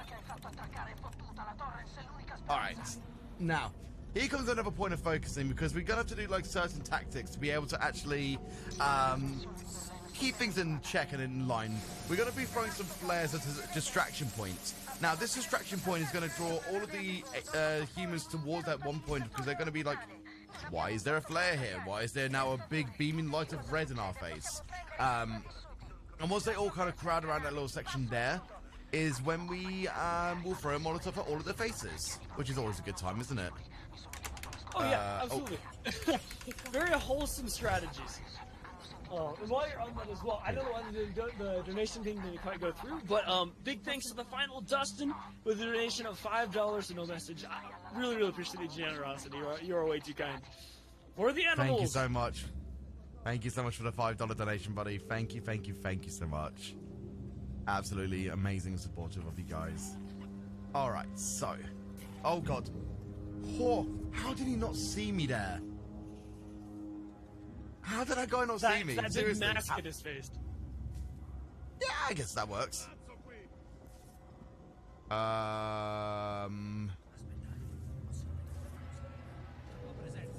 I'm just gonna reset that section. What was going on with that? I don't even understand the theory of anything that was happening there, right? It didn't make a lick of sense, so let's try that again, shall we? This game will always throw you a curveball, so... Pretty much. I think not being used to Nightmare, it definitely a bit of an adjustment period. Yeah. So let's try that again. Hopefully this time we can do it a little bit more quicker, and things will work out better, shall we? Let's go again. Yeah. That was so weird because, like, one of the guys went out, and one of the people, like, further down the area saw me first, which was then what alerted everybody else. Like, that just didn't make any lick of sense, so let's try that again. So, here we go. Let's set the spirit up here. And then down we go. And then throw it. Okay, that should be good. Yeah, that looked really clean. That looked a lot better than it did last time. Again, it has been a while since I've done these strats, so I generally was a little bit like dazed and confused for what I needed to do there, so my brain kind of went smooth there for a moment. But I think everyone should be like now circulating around that flare, and it does look like it's in a perfect position, so let's hope that everyone is over there. Yep, they're all over there, so Molotov. That looks really good, actually. Very nice, heck yeah. Like, they were all crowded around that one point.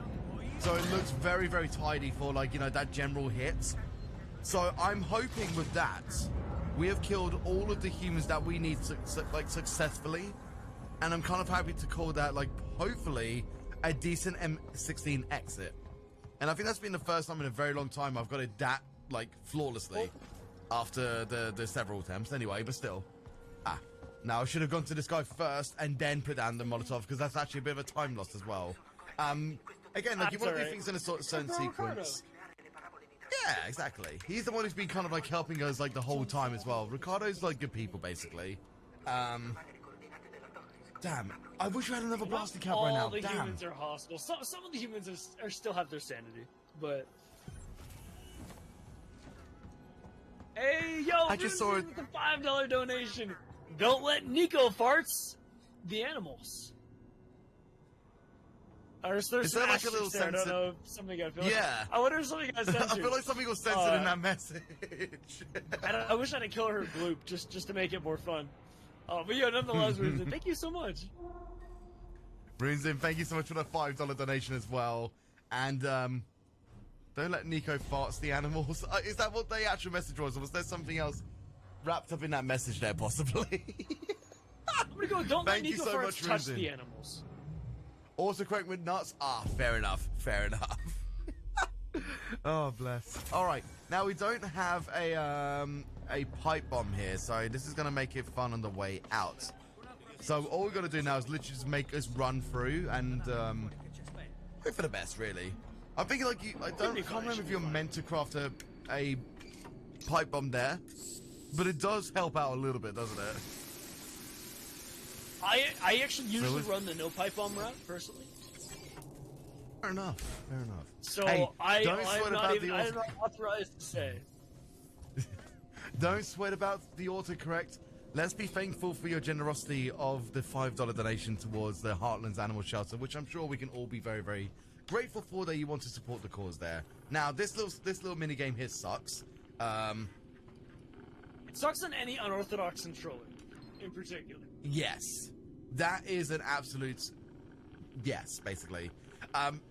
We have to basically use the arrow keys, which will be the up, down, left, right, so like up and down on the wheel. And then for me, it's sharing options. Once you're holding that direction, you then need to press the enter key on it. And obviously my enter key is assigned to the PlayStation button on this wheel. It's a little bit like unorthodox as well, because you have to kind of like factor your brain in for a little bit, because like you can't use the strafe buttons for that section at all. You can only use the move keys per se. And like I don't even know what I did there, and it just kind of like changed. Again, these ones here suck. These ones here suck. I mean, Clock District, we technically will probably be breaking it, because after the run is done, depending on my amount of deaths, I will be donating towards this towards it as well. Right now we are at about 12 deaths. No. That's like, was it 13, Yeah, 12 14? deaths. 12. No, unless because you we count just the took. reloads.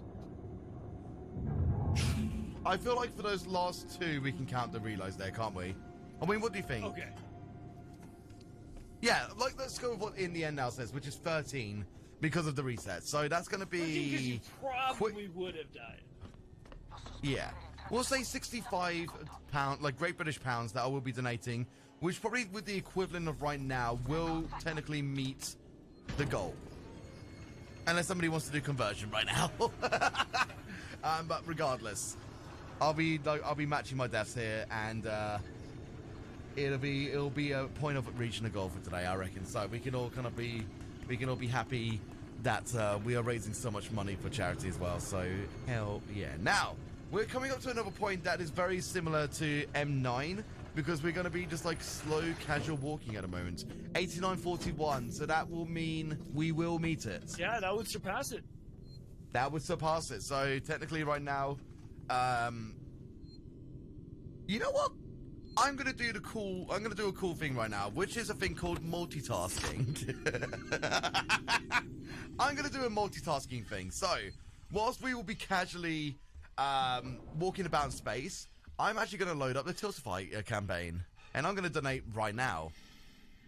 I think that's a good shout. Confident no more deaths are happening. Yeah, I mean, I'm not commenting about the deaths. I'm gonna die, so I'm probably gonna be donating more after this. But for right now, I can hear myself back there. As of for right now, because we are in a nice chill environment, and this is very, very, very easy per se. Yeah, it's gonna be a case of like this is basically Mission 9 V2, except it's a lot deadlier once we're done. All right, so because I can't donate GBP, I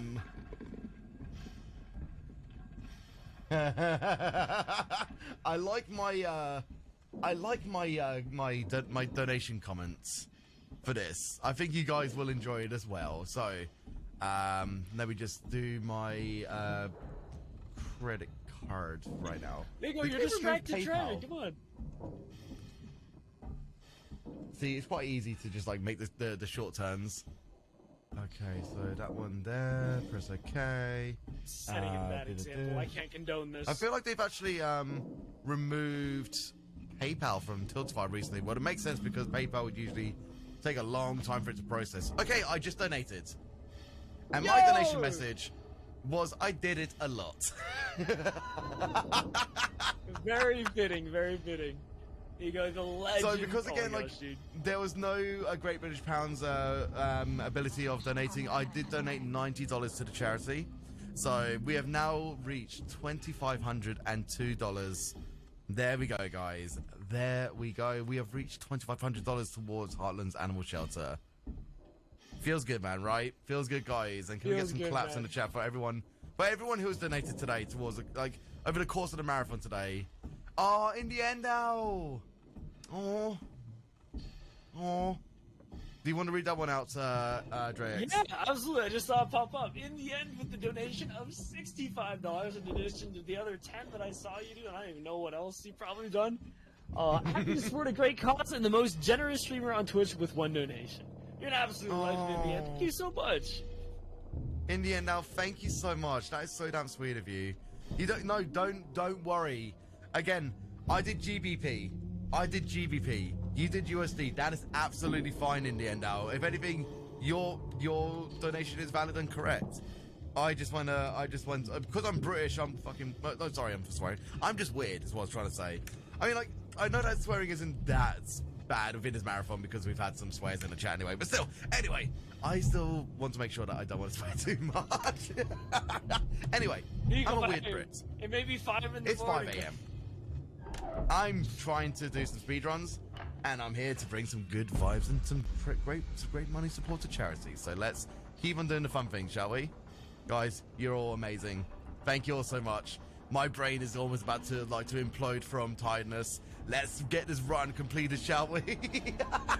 It's getting close. So, yeah, so what did we say? This is our estimate time here.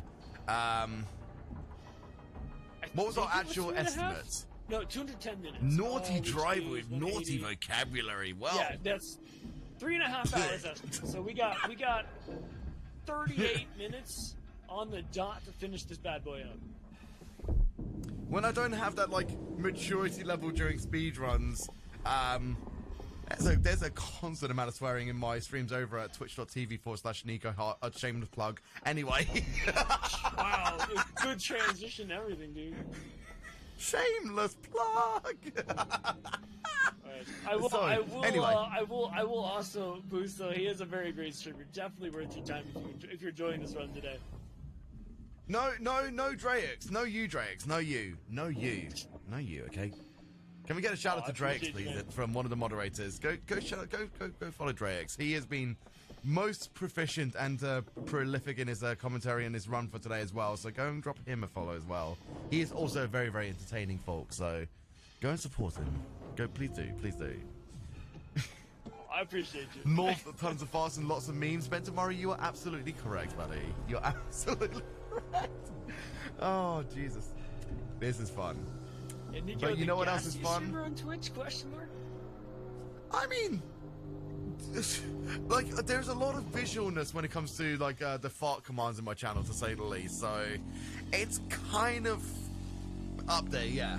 I mean, the gas is up there, but it's also like, you know, the extent of like just how gassy it can get. I guess. Fair enough. He isn't himself. No, Bet tomorrow. This is myself. It's just a little bit late for me, isn't it? It's a little bit late, isn't it? You need the stickers? You gotta get the energy boost. I mean, like, we were actually deliberating this a little bit earlier on, weren't we, Drake? So I was like, do I get like a sneak energy drink in? Because I feel like, you know, with the kind of lateness that it's going to be, that there might be a bit of derailing. And, right. Well, that's what makes it half the fun. Yeah, exactly. I mean, like, this is a lovely bunch of people here as well. And again, good vibes as always. Even if it is kind of like weird and name ramblings at like a late hour or so. Okay, I just remembered. You remember back in Mission 6 when I mentioned about, like, you know, the game is like not prolific, it's clever in the fact that it actually tries to make you look up for that one moment, yeah? Yes. We're going to be looking up in a second just here. If you remember from Mission 6 that we looked up to get into the ladder, if you do it here, you're actually greeted with a very, very, very pleasant view of something kind of distracting and nerve-wracking. Would you like to know what it is now? I don't even know. Yeah. I mean, I don't even know casual players have seen this. So, if you look up and you kind of look a little bit more towards like the middle top rightish area, you might start to see something. Is it Santa? Yes. Okay, where is it? There it is, like right in front of you. You can now see the xenomorph just like casually like, look, there it goes. And it sneaks its way back in. Who in the chat has seen that before? Who in the chat hasn't seen that before? Later. Yeah, it was Santa. I mean, is that the new name for the xenomorph? Is Santa? I kind of like that.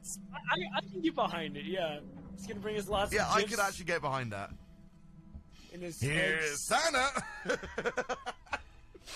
Oh my gosh. We may have to consult the Alien Isolation community to see what the vibe is for calling it Santa.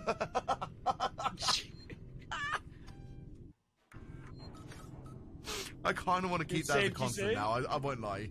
Yeah, we should probably safety save here because this is where it's going to get tricky-dicky again. So let's reload. Let's reload our guns.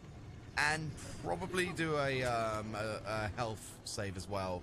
I mean, that might be a good idea. You can do the medkit. window slapping strat. Yep, to the window, to the wall. All right. Exactly. So this is similar to the section in Mission 14, where Nico shot the panel because the alien cannot get in the room. This room also has no vents, and for whatever reason, that door to Nico's right, aliens cannot traverse like at all. And so what means is the alien says the alien cannot get. Well, I guess he. Let's see here. No, the alien can't open the door. My mistake. The alien can go through, but the alien can open the door. So Because of that, Steve's gonna try to go to the room by venting, and it allows us to run right past him.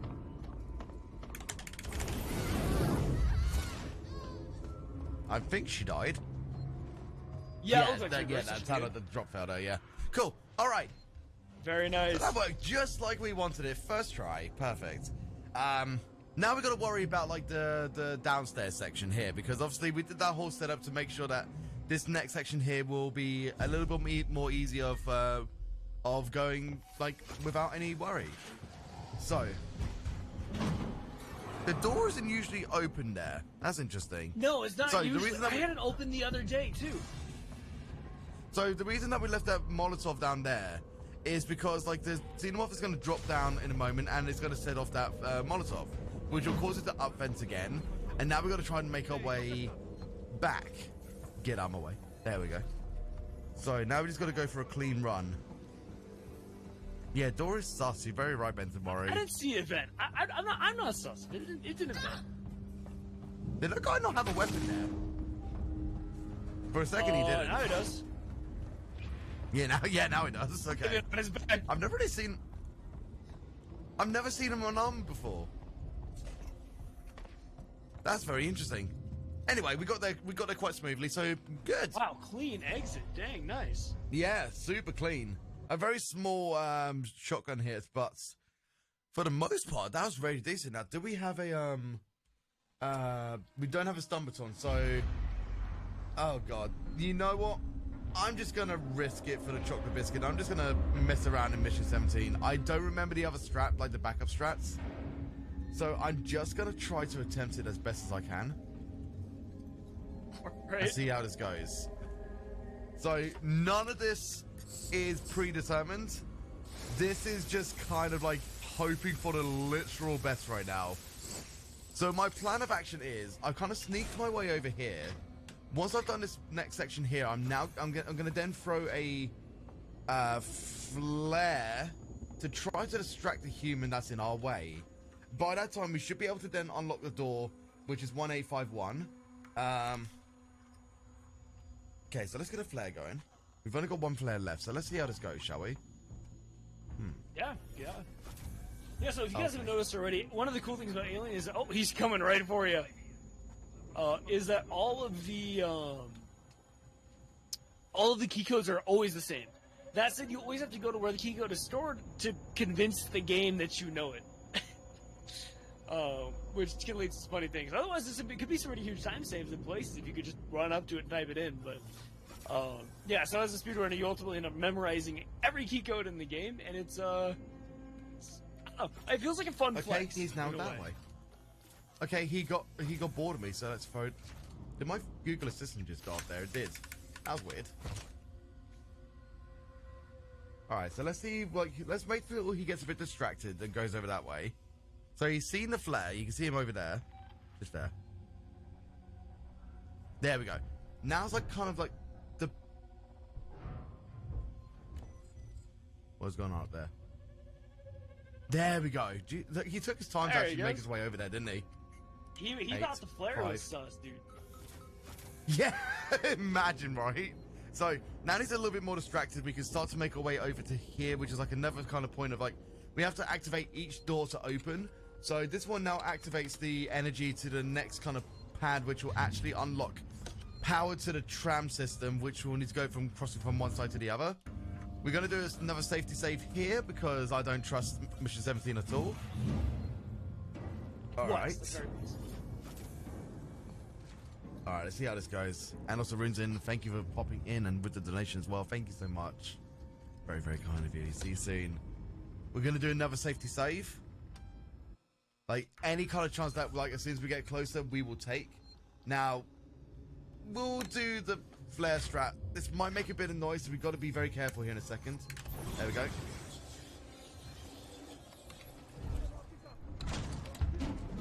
Ooh. Yeah, that should alert Steve. I don't know if that's... Yep! He's right there! I couldn't turn around for some reason either, so...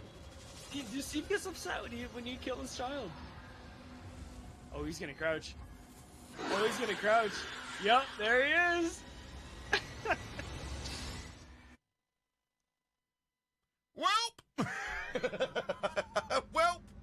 Let's try that again.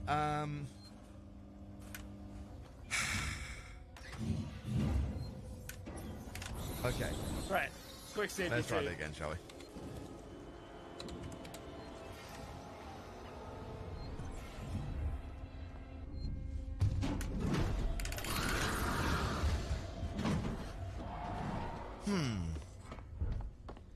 Let's see how this goes, shall we?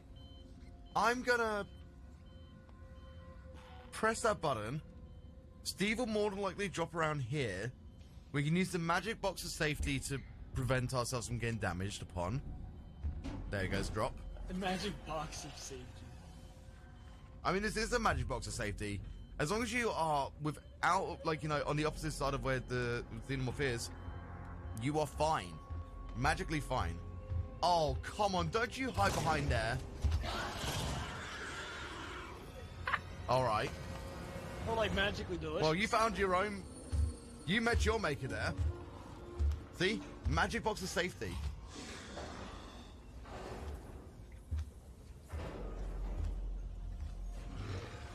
Oh. Okay. Oh.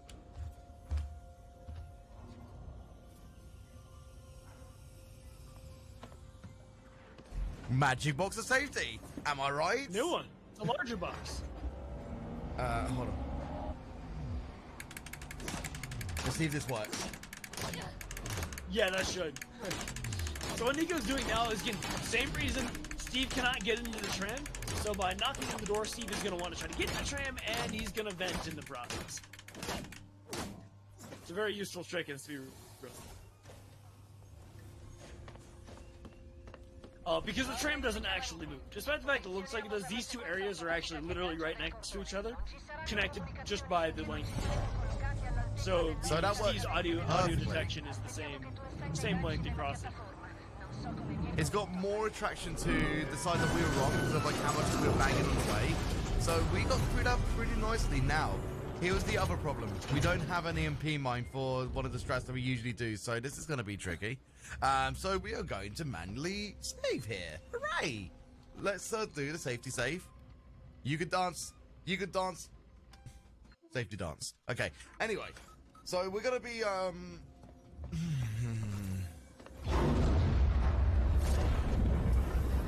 Alright, hear me out. Hear me out. I'm gonna bolt gun this guy instead of doing anything else. I think this... Screw it, let's try. Not really an intended strat, but we're gonna do it anyway. Because we usually use him as a lure point.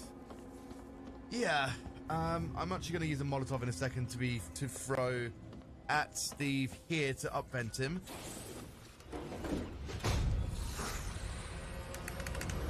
God, like I said, a lot of my strats are going all over the place at the moment, so I might be a little bit focused for a moment whilst like my brain just goes 100 miles an hour. So there's the code's in here, 1984, good reference to. I'm sure some people know the reference. 1984. Yeah, to the George Orwell bit. All right. I mean, it's not specifically George Orwell, but I think it's a few different relations of relevance. Okay. I should know who wrote it. See if this works. Oh. I got some extra It is loot there, working well. so that wasn't too bad.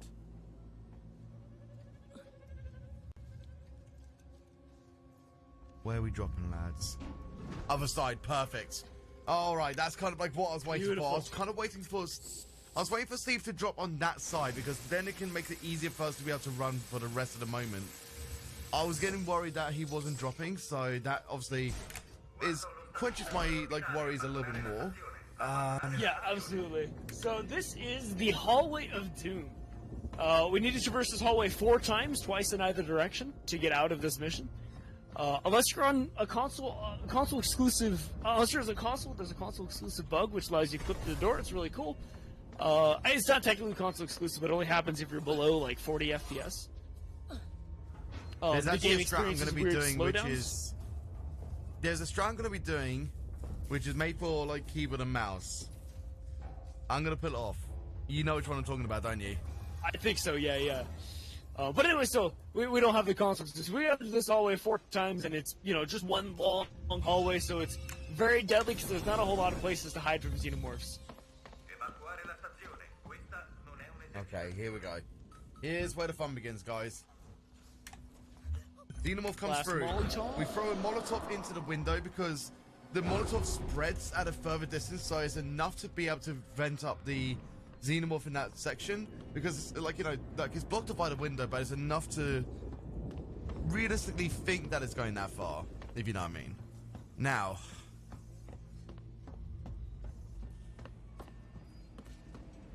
I'm gonna safety save, but I'm still gonna do the strap.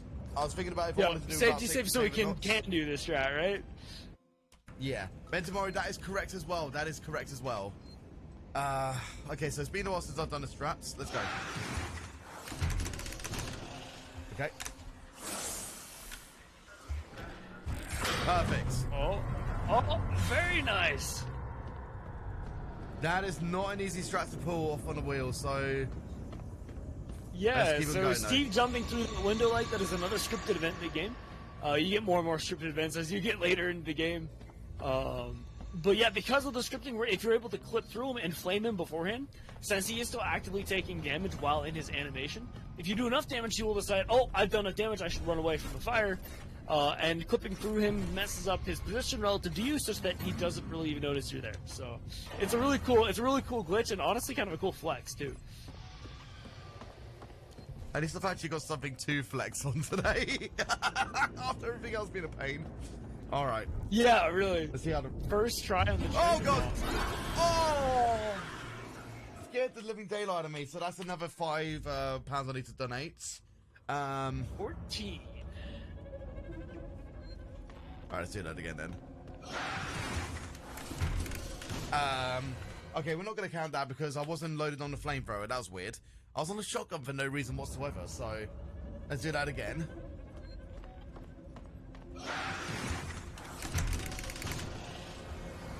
Good. That should be enough. Perfect. Alright, let's do that again.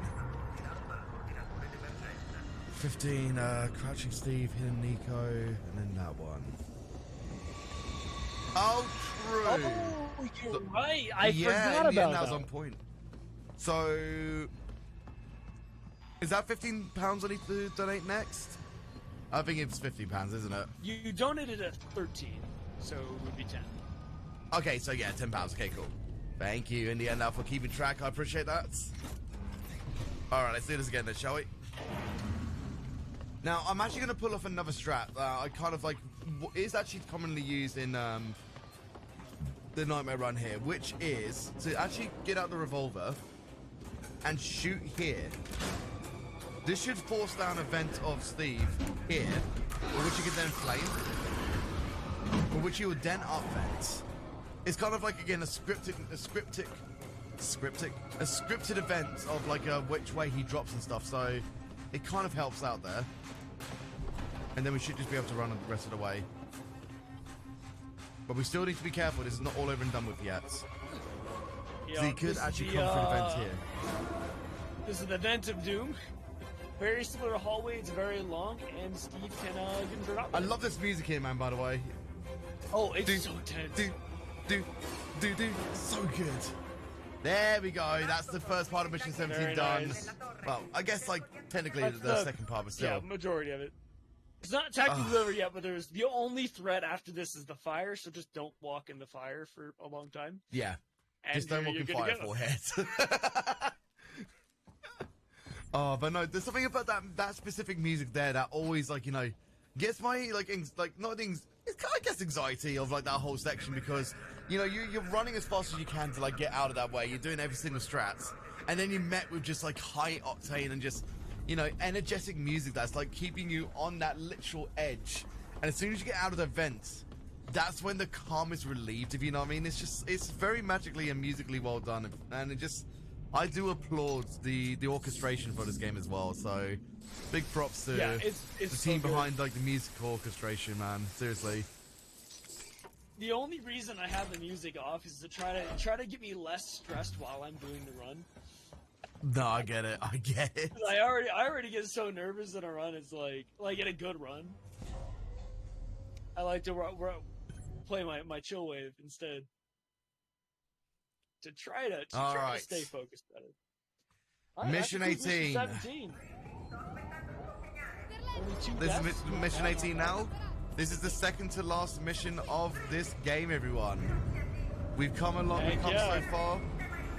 I tried so hard and got so far, but in the end, access denied. Oh. Very smooth. Hooray! Let's continue on, shall we? And just ignore that I failed that hack miserably first try. Hooray! I like to throw like a little bit of Linkin Park in there. Not Linkin Park, sorry. Whatever. Anyway, music. God, I feel so bad I can't remember the artist's name now. It is Linkin Park, isn't it, right? In the end? I want to think so. I'm not confident. I'm sure somebody else in the chat could correct me right now so that I don't ascertain my stupidity. Anyway, moving on. We have to turn off these points of hack here so they can actually help us to get to disengage like the locking mechanisms of the Torrens, isn't it? Yeah, the Torrens is the original ship. Yeah.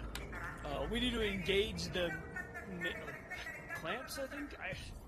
Yeah, engage Maintenance docking clamps. Yeah, docking clamps. That's right. All right.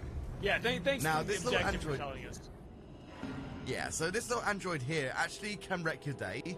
Again, if you are quite low health, this android literally will grab your feces if you turn your back to it. So you have to be like outside of its circular radius before you can actually turn your back on it. But there's been so many times for both of us when we thought we were doing fine, if you know what I mean, and like there's no worries about that android.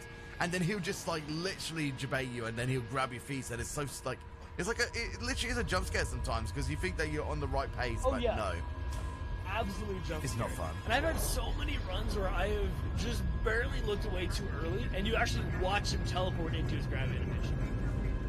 It's so crazy. His arm extends out straight, and then he like rotates at you, and it's so freaky. Yeah, I know.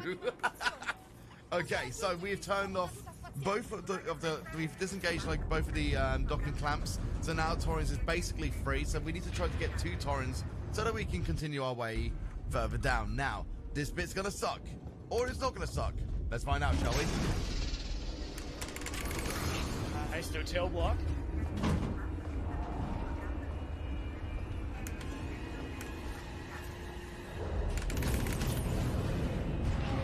Alright, that's fine.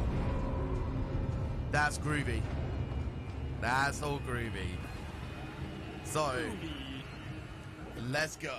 Groovy! So, we think that everything is just dandy. Everything is just fine. You know, we've done a lot here. We've got the suit. We can finally make our way to the Torrens, but uh-oh.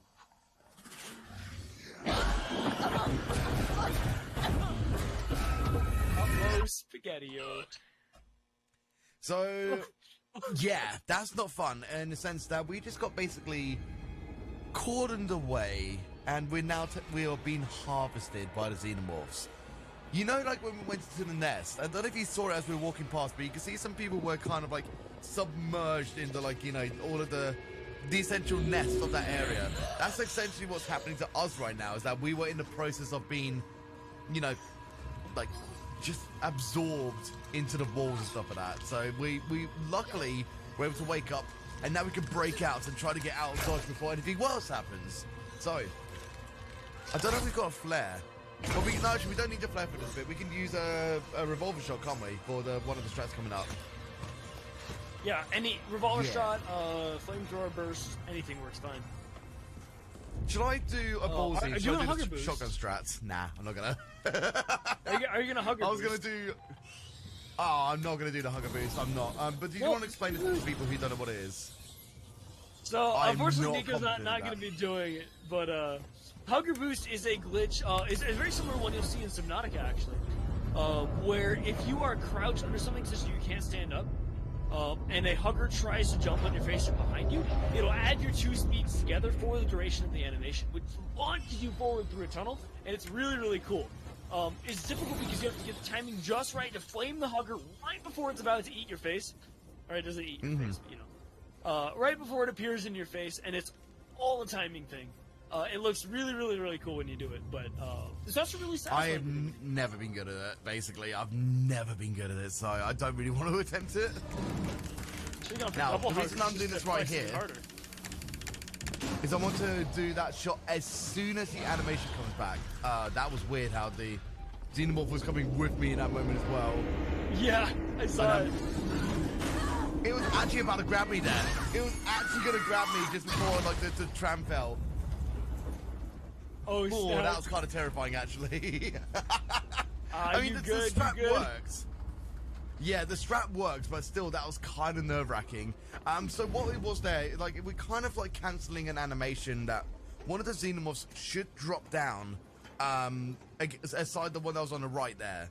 And because we shot, or we could either use a flare there, it would actually stop the animation of that one coming down, means that we can actually run past it, if you know what I mean.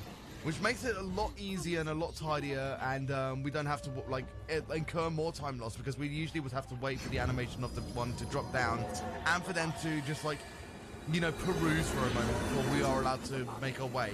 What we also just did there as well was that we were kind of hugging against that little ledge there, so we could actually skip the animation of that train going over our heads, just like here as well. So that's like about like a 10-second time save alone, just by doing that little like hug to the left-hand side.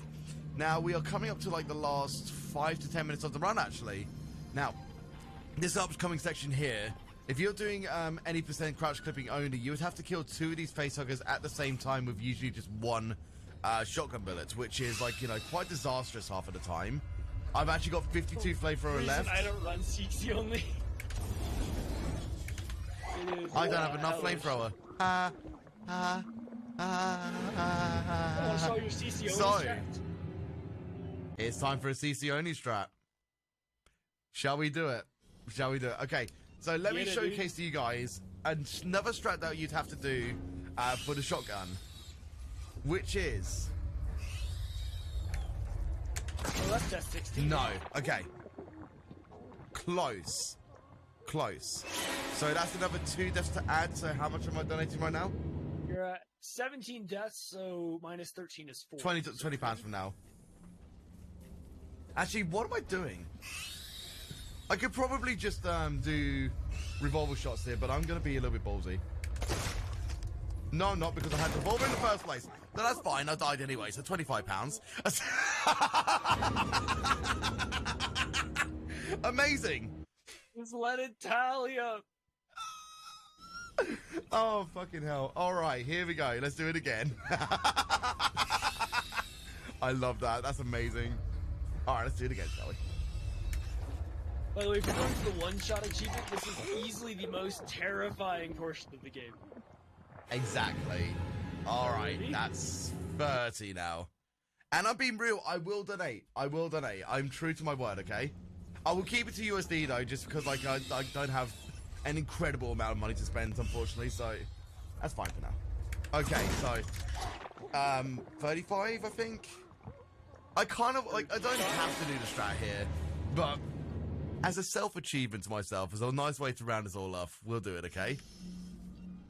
Shotgun, here we go. Come on. It is a good omen to your other category. Alright, so I wouldn't been able to do it, so that's fine. We've killed them both, right. That's fine for now. You didn't die. So what I can recommend, though, if you actually were to look at my last ESA run, I actually managed to get a first try double shot with the shotgun there, like a very first marathon run ever. Oh, I didn't do the quick one. Doesn't matter. Yeah, I lost about 15 seconds here. Down. Yeah, I lost about 15 seconds there because I didn't do the fastball. So, again, tire break. Anyway.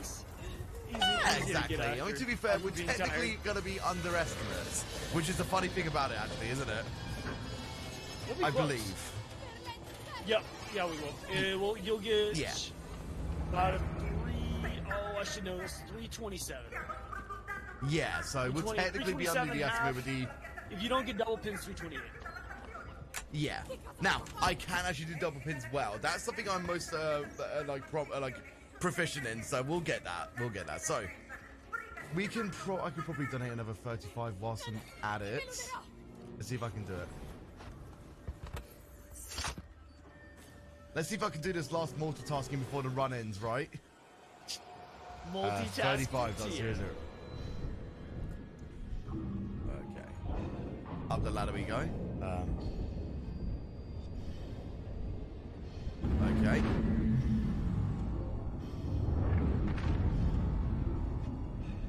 Oh, where am I? There we go. Okay. Yeah, right in front of us, by the way, is the Torrens. Sometimes it's easy to miss it, but it's such a huge ship. It's awesome. Okay. One password open, please. That'd be lovely if you opened. One password, please. Okay, I'll donate after this. Examples. I'm just surprised that one password isn't working at all. I'll save the donation for afterwards, but yeah, usually like sometimes that one password doesn't like to work with Microsoft Edge, so it just kind of like hangs, and then it doesn't let you do the thing because I'm not literally going to pull out my my card and feed in all the information right now whilst I'm speedrunning because I don't want somebody to see my debit card. So okay. Anyway, now we're making our way towards the Torrens, and we want to try to like get back on it. Obviously, like we have like declamped it basically. That was weird. Like I heard myself back there for a second. I don't know if you guys heard that. It was the Tiltify page just kind of like replayed itself there. That was interesting for me. But I digress. So we have declamped Torrens from the locking mechanism here, but it's not over yet because we want to make sure that nothing exists on Sevastopol anymore. So this is what these like double pin things that we're doing right here is, which is a case of we want Sevastopol to blow up, hoping that it will get rid of the xenomorphs as well. So that's kind of like our intention is to, you know, just to blow everything else up at the same time, whilst like, you know, unlocking us and just basically being the end all of everything, if you know what I mean. So here's hoping for the best, am I right? Here's hoping. Yup. Hope for the best. But double pins on the wheel is not an easy feat. Obviously on the keyboard and mouse, it is insanely easier. It is so much, excuse me, there we go. It is insanely easier because like you have more freedom of like flicking that mouse over to the right hand side and or whatever side you're doing it from. It's intensive to say the least. But here, you have to be very precise with your wheel turn, which is the weirdest way to say it. Like you have to be very, very quick with the wheel turn and very quick with the E button. So let me show you how it's done. As I probably will fail it, but let's do it anyway. Yep, I told you. Let me show you how it's done. Failing. Dab. Yeah, dude. That's right, you got another chance. Another chance to show. We got another chance. Let's not be cocky, and maybe we'll get it, am I right? So let's just get some claps in the chat for cockiness. Oh, for God's sake. Clappies. That just sounds so bad, but you know, let's roll with it.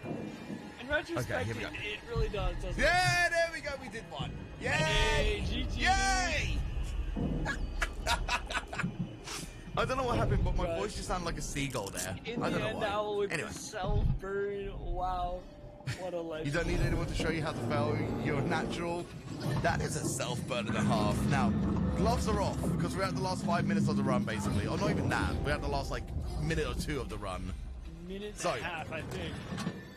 Yeah. So once we've done all these, like, bits ready to, like, release us, and for the, like, the kind of implosion of, Sevastopol, we're hoping that like that is literally it, and that's done. That we don't have to deal with the xenomorphs anymore, and that's it. And we're back onto the Torrens. We can relax. We're on the Torrens. We're on a spaceship. Hopefully everything's fine. Sevastopol's no longer. We got fast walk, even though I stumbled a little bit there. That's probably like half a second of loss against like another 8.9 seconds of time loss. Like if we didn't get the fast walk. Basically, the thing is like we just walk fast there. So we wanted to go talk to Verlaine, but that's not Verlaine. That's not Verlaine. I was very hungry. Yeah. So, you know, we're a little bit nerve-wracked. By the way, time's coming up. Time's coming up. I've got to say, time's coming up. The time will commence as soon as it goes black. I'll call for it. Literally, all you got to do now is like dedicated inputs, and you press E. Time will be coming up. Time. There we go. That was it. So that's literally it. Like that's kind of like the very last part of Alien Isolation is that you know Verlaine is no longer in the ship, and we managed to eject ourselves just at the last moment. We go perusing into space, and that's where it leaves you at. That's the finale of the story, and that's what many people have been left off for Alien Isolation for the longest period of time is like, what happens next? And this bit might give you some ideas though. It doesn't tell you, but it gives you some ideas. Now, apparently Alien Isolation 2 is in the works. We don't know if it is, but if it is, I'll be excited to see how the story continues from here on out.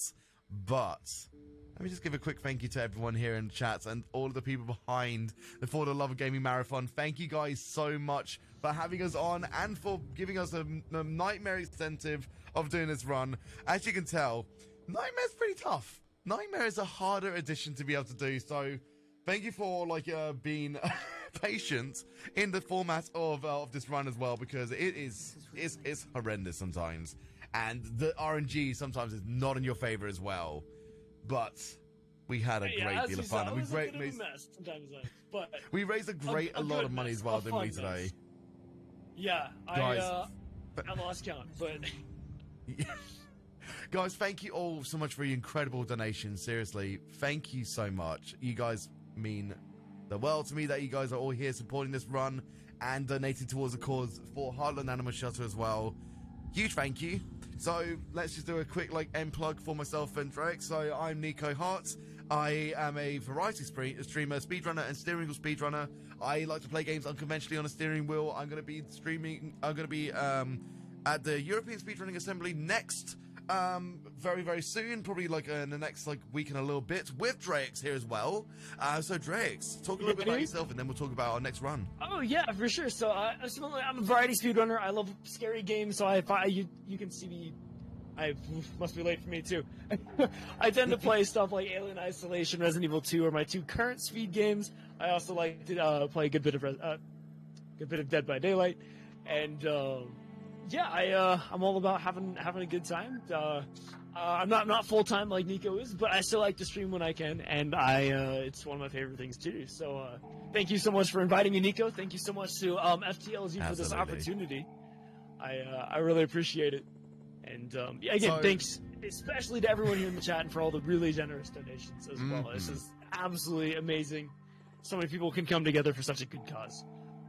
Absolutely, buddy. You're goddamn right. But let's talk about the interesting thing that's going to be happening soon for our collaborative run coming up very soon. So, essentially for the next marathon that we both are going to be participating at will be for the European Speedrunning Assembly Summer 21. And if you enjoyed seeing myself doing a steering wheel speedrun for this, imagine a race. Two different speedrunners on a steering wheel. Myself and Dregs are going to be both doing a steering wheel race for Alien Isolation on Novice, again with an incentive for going to Nightmare. So we both have got to be on our T game. What's our T game?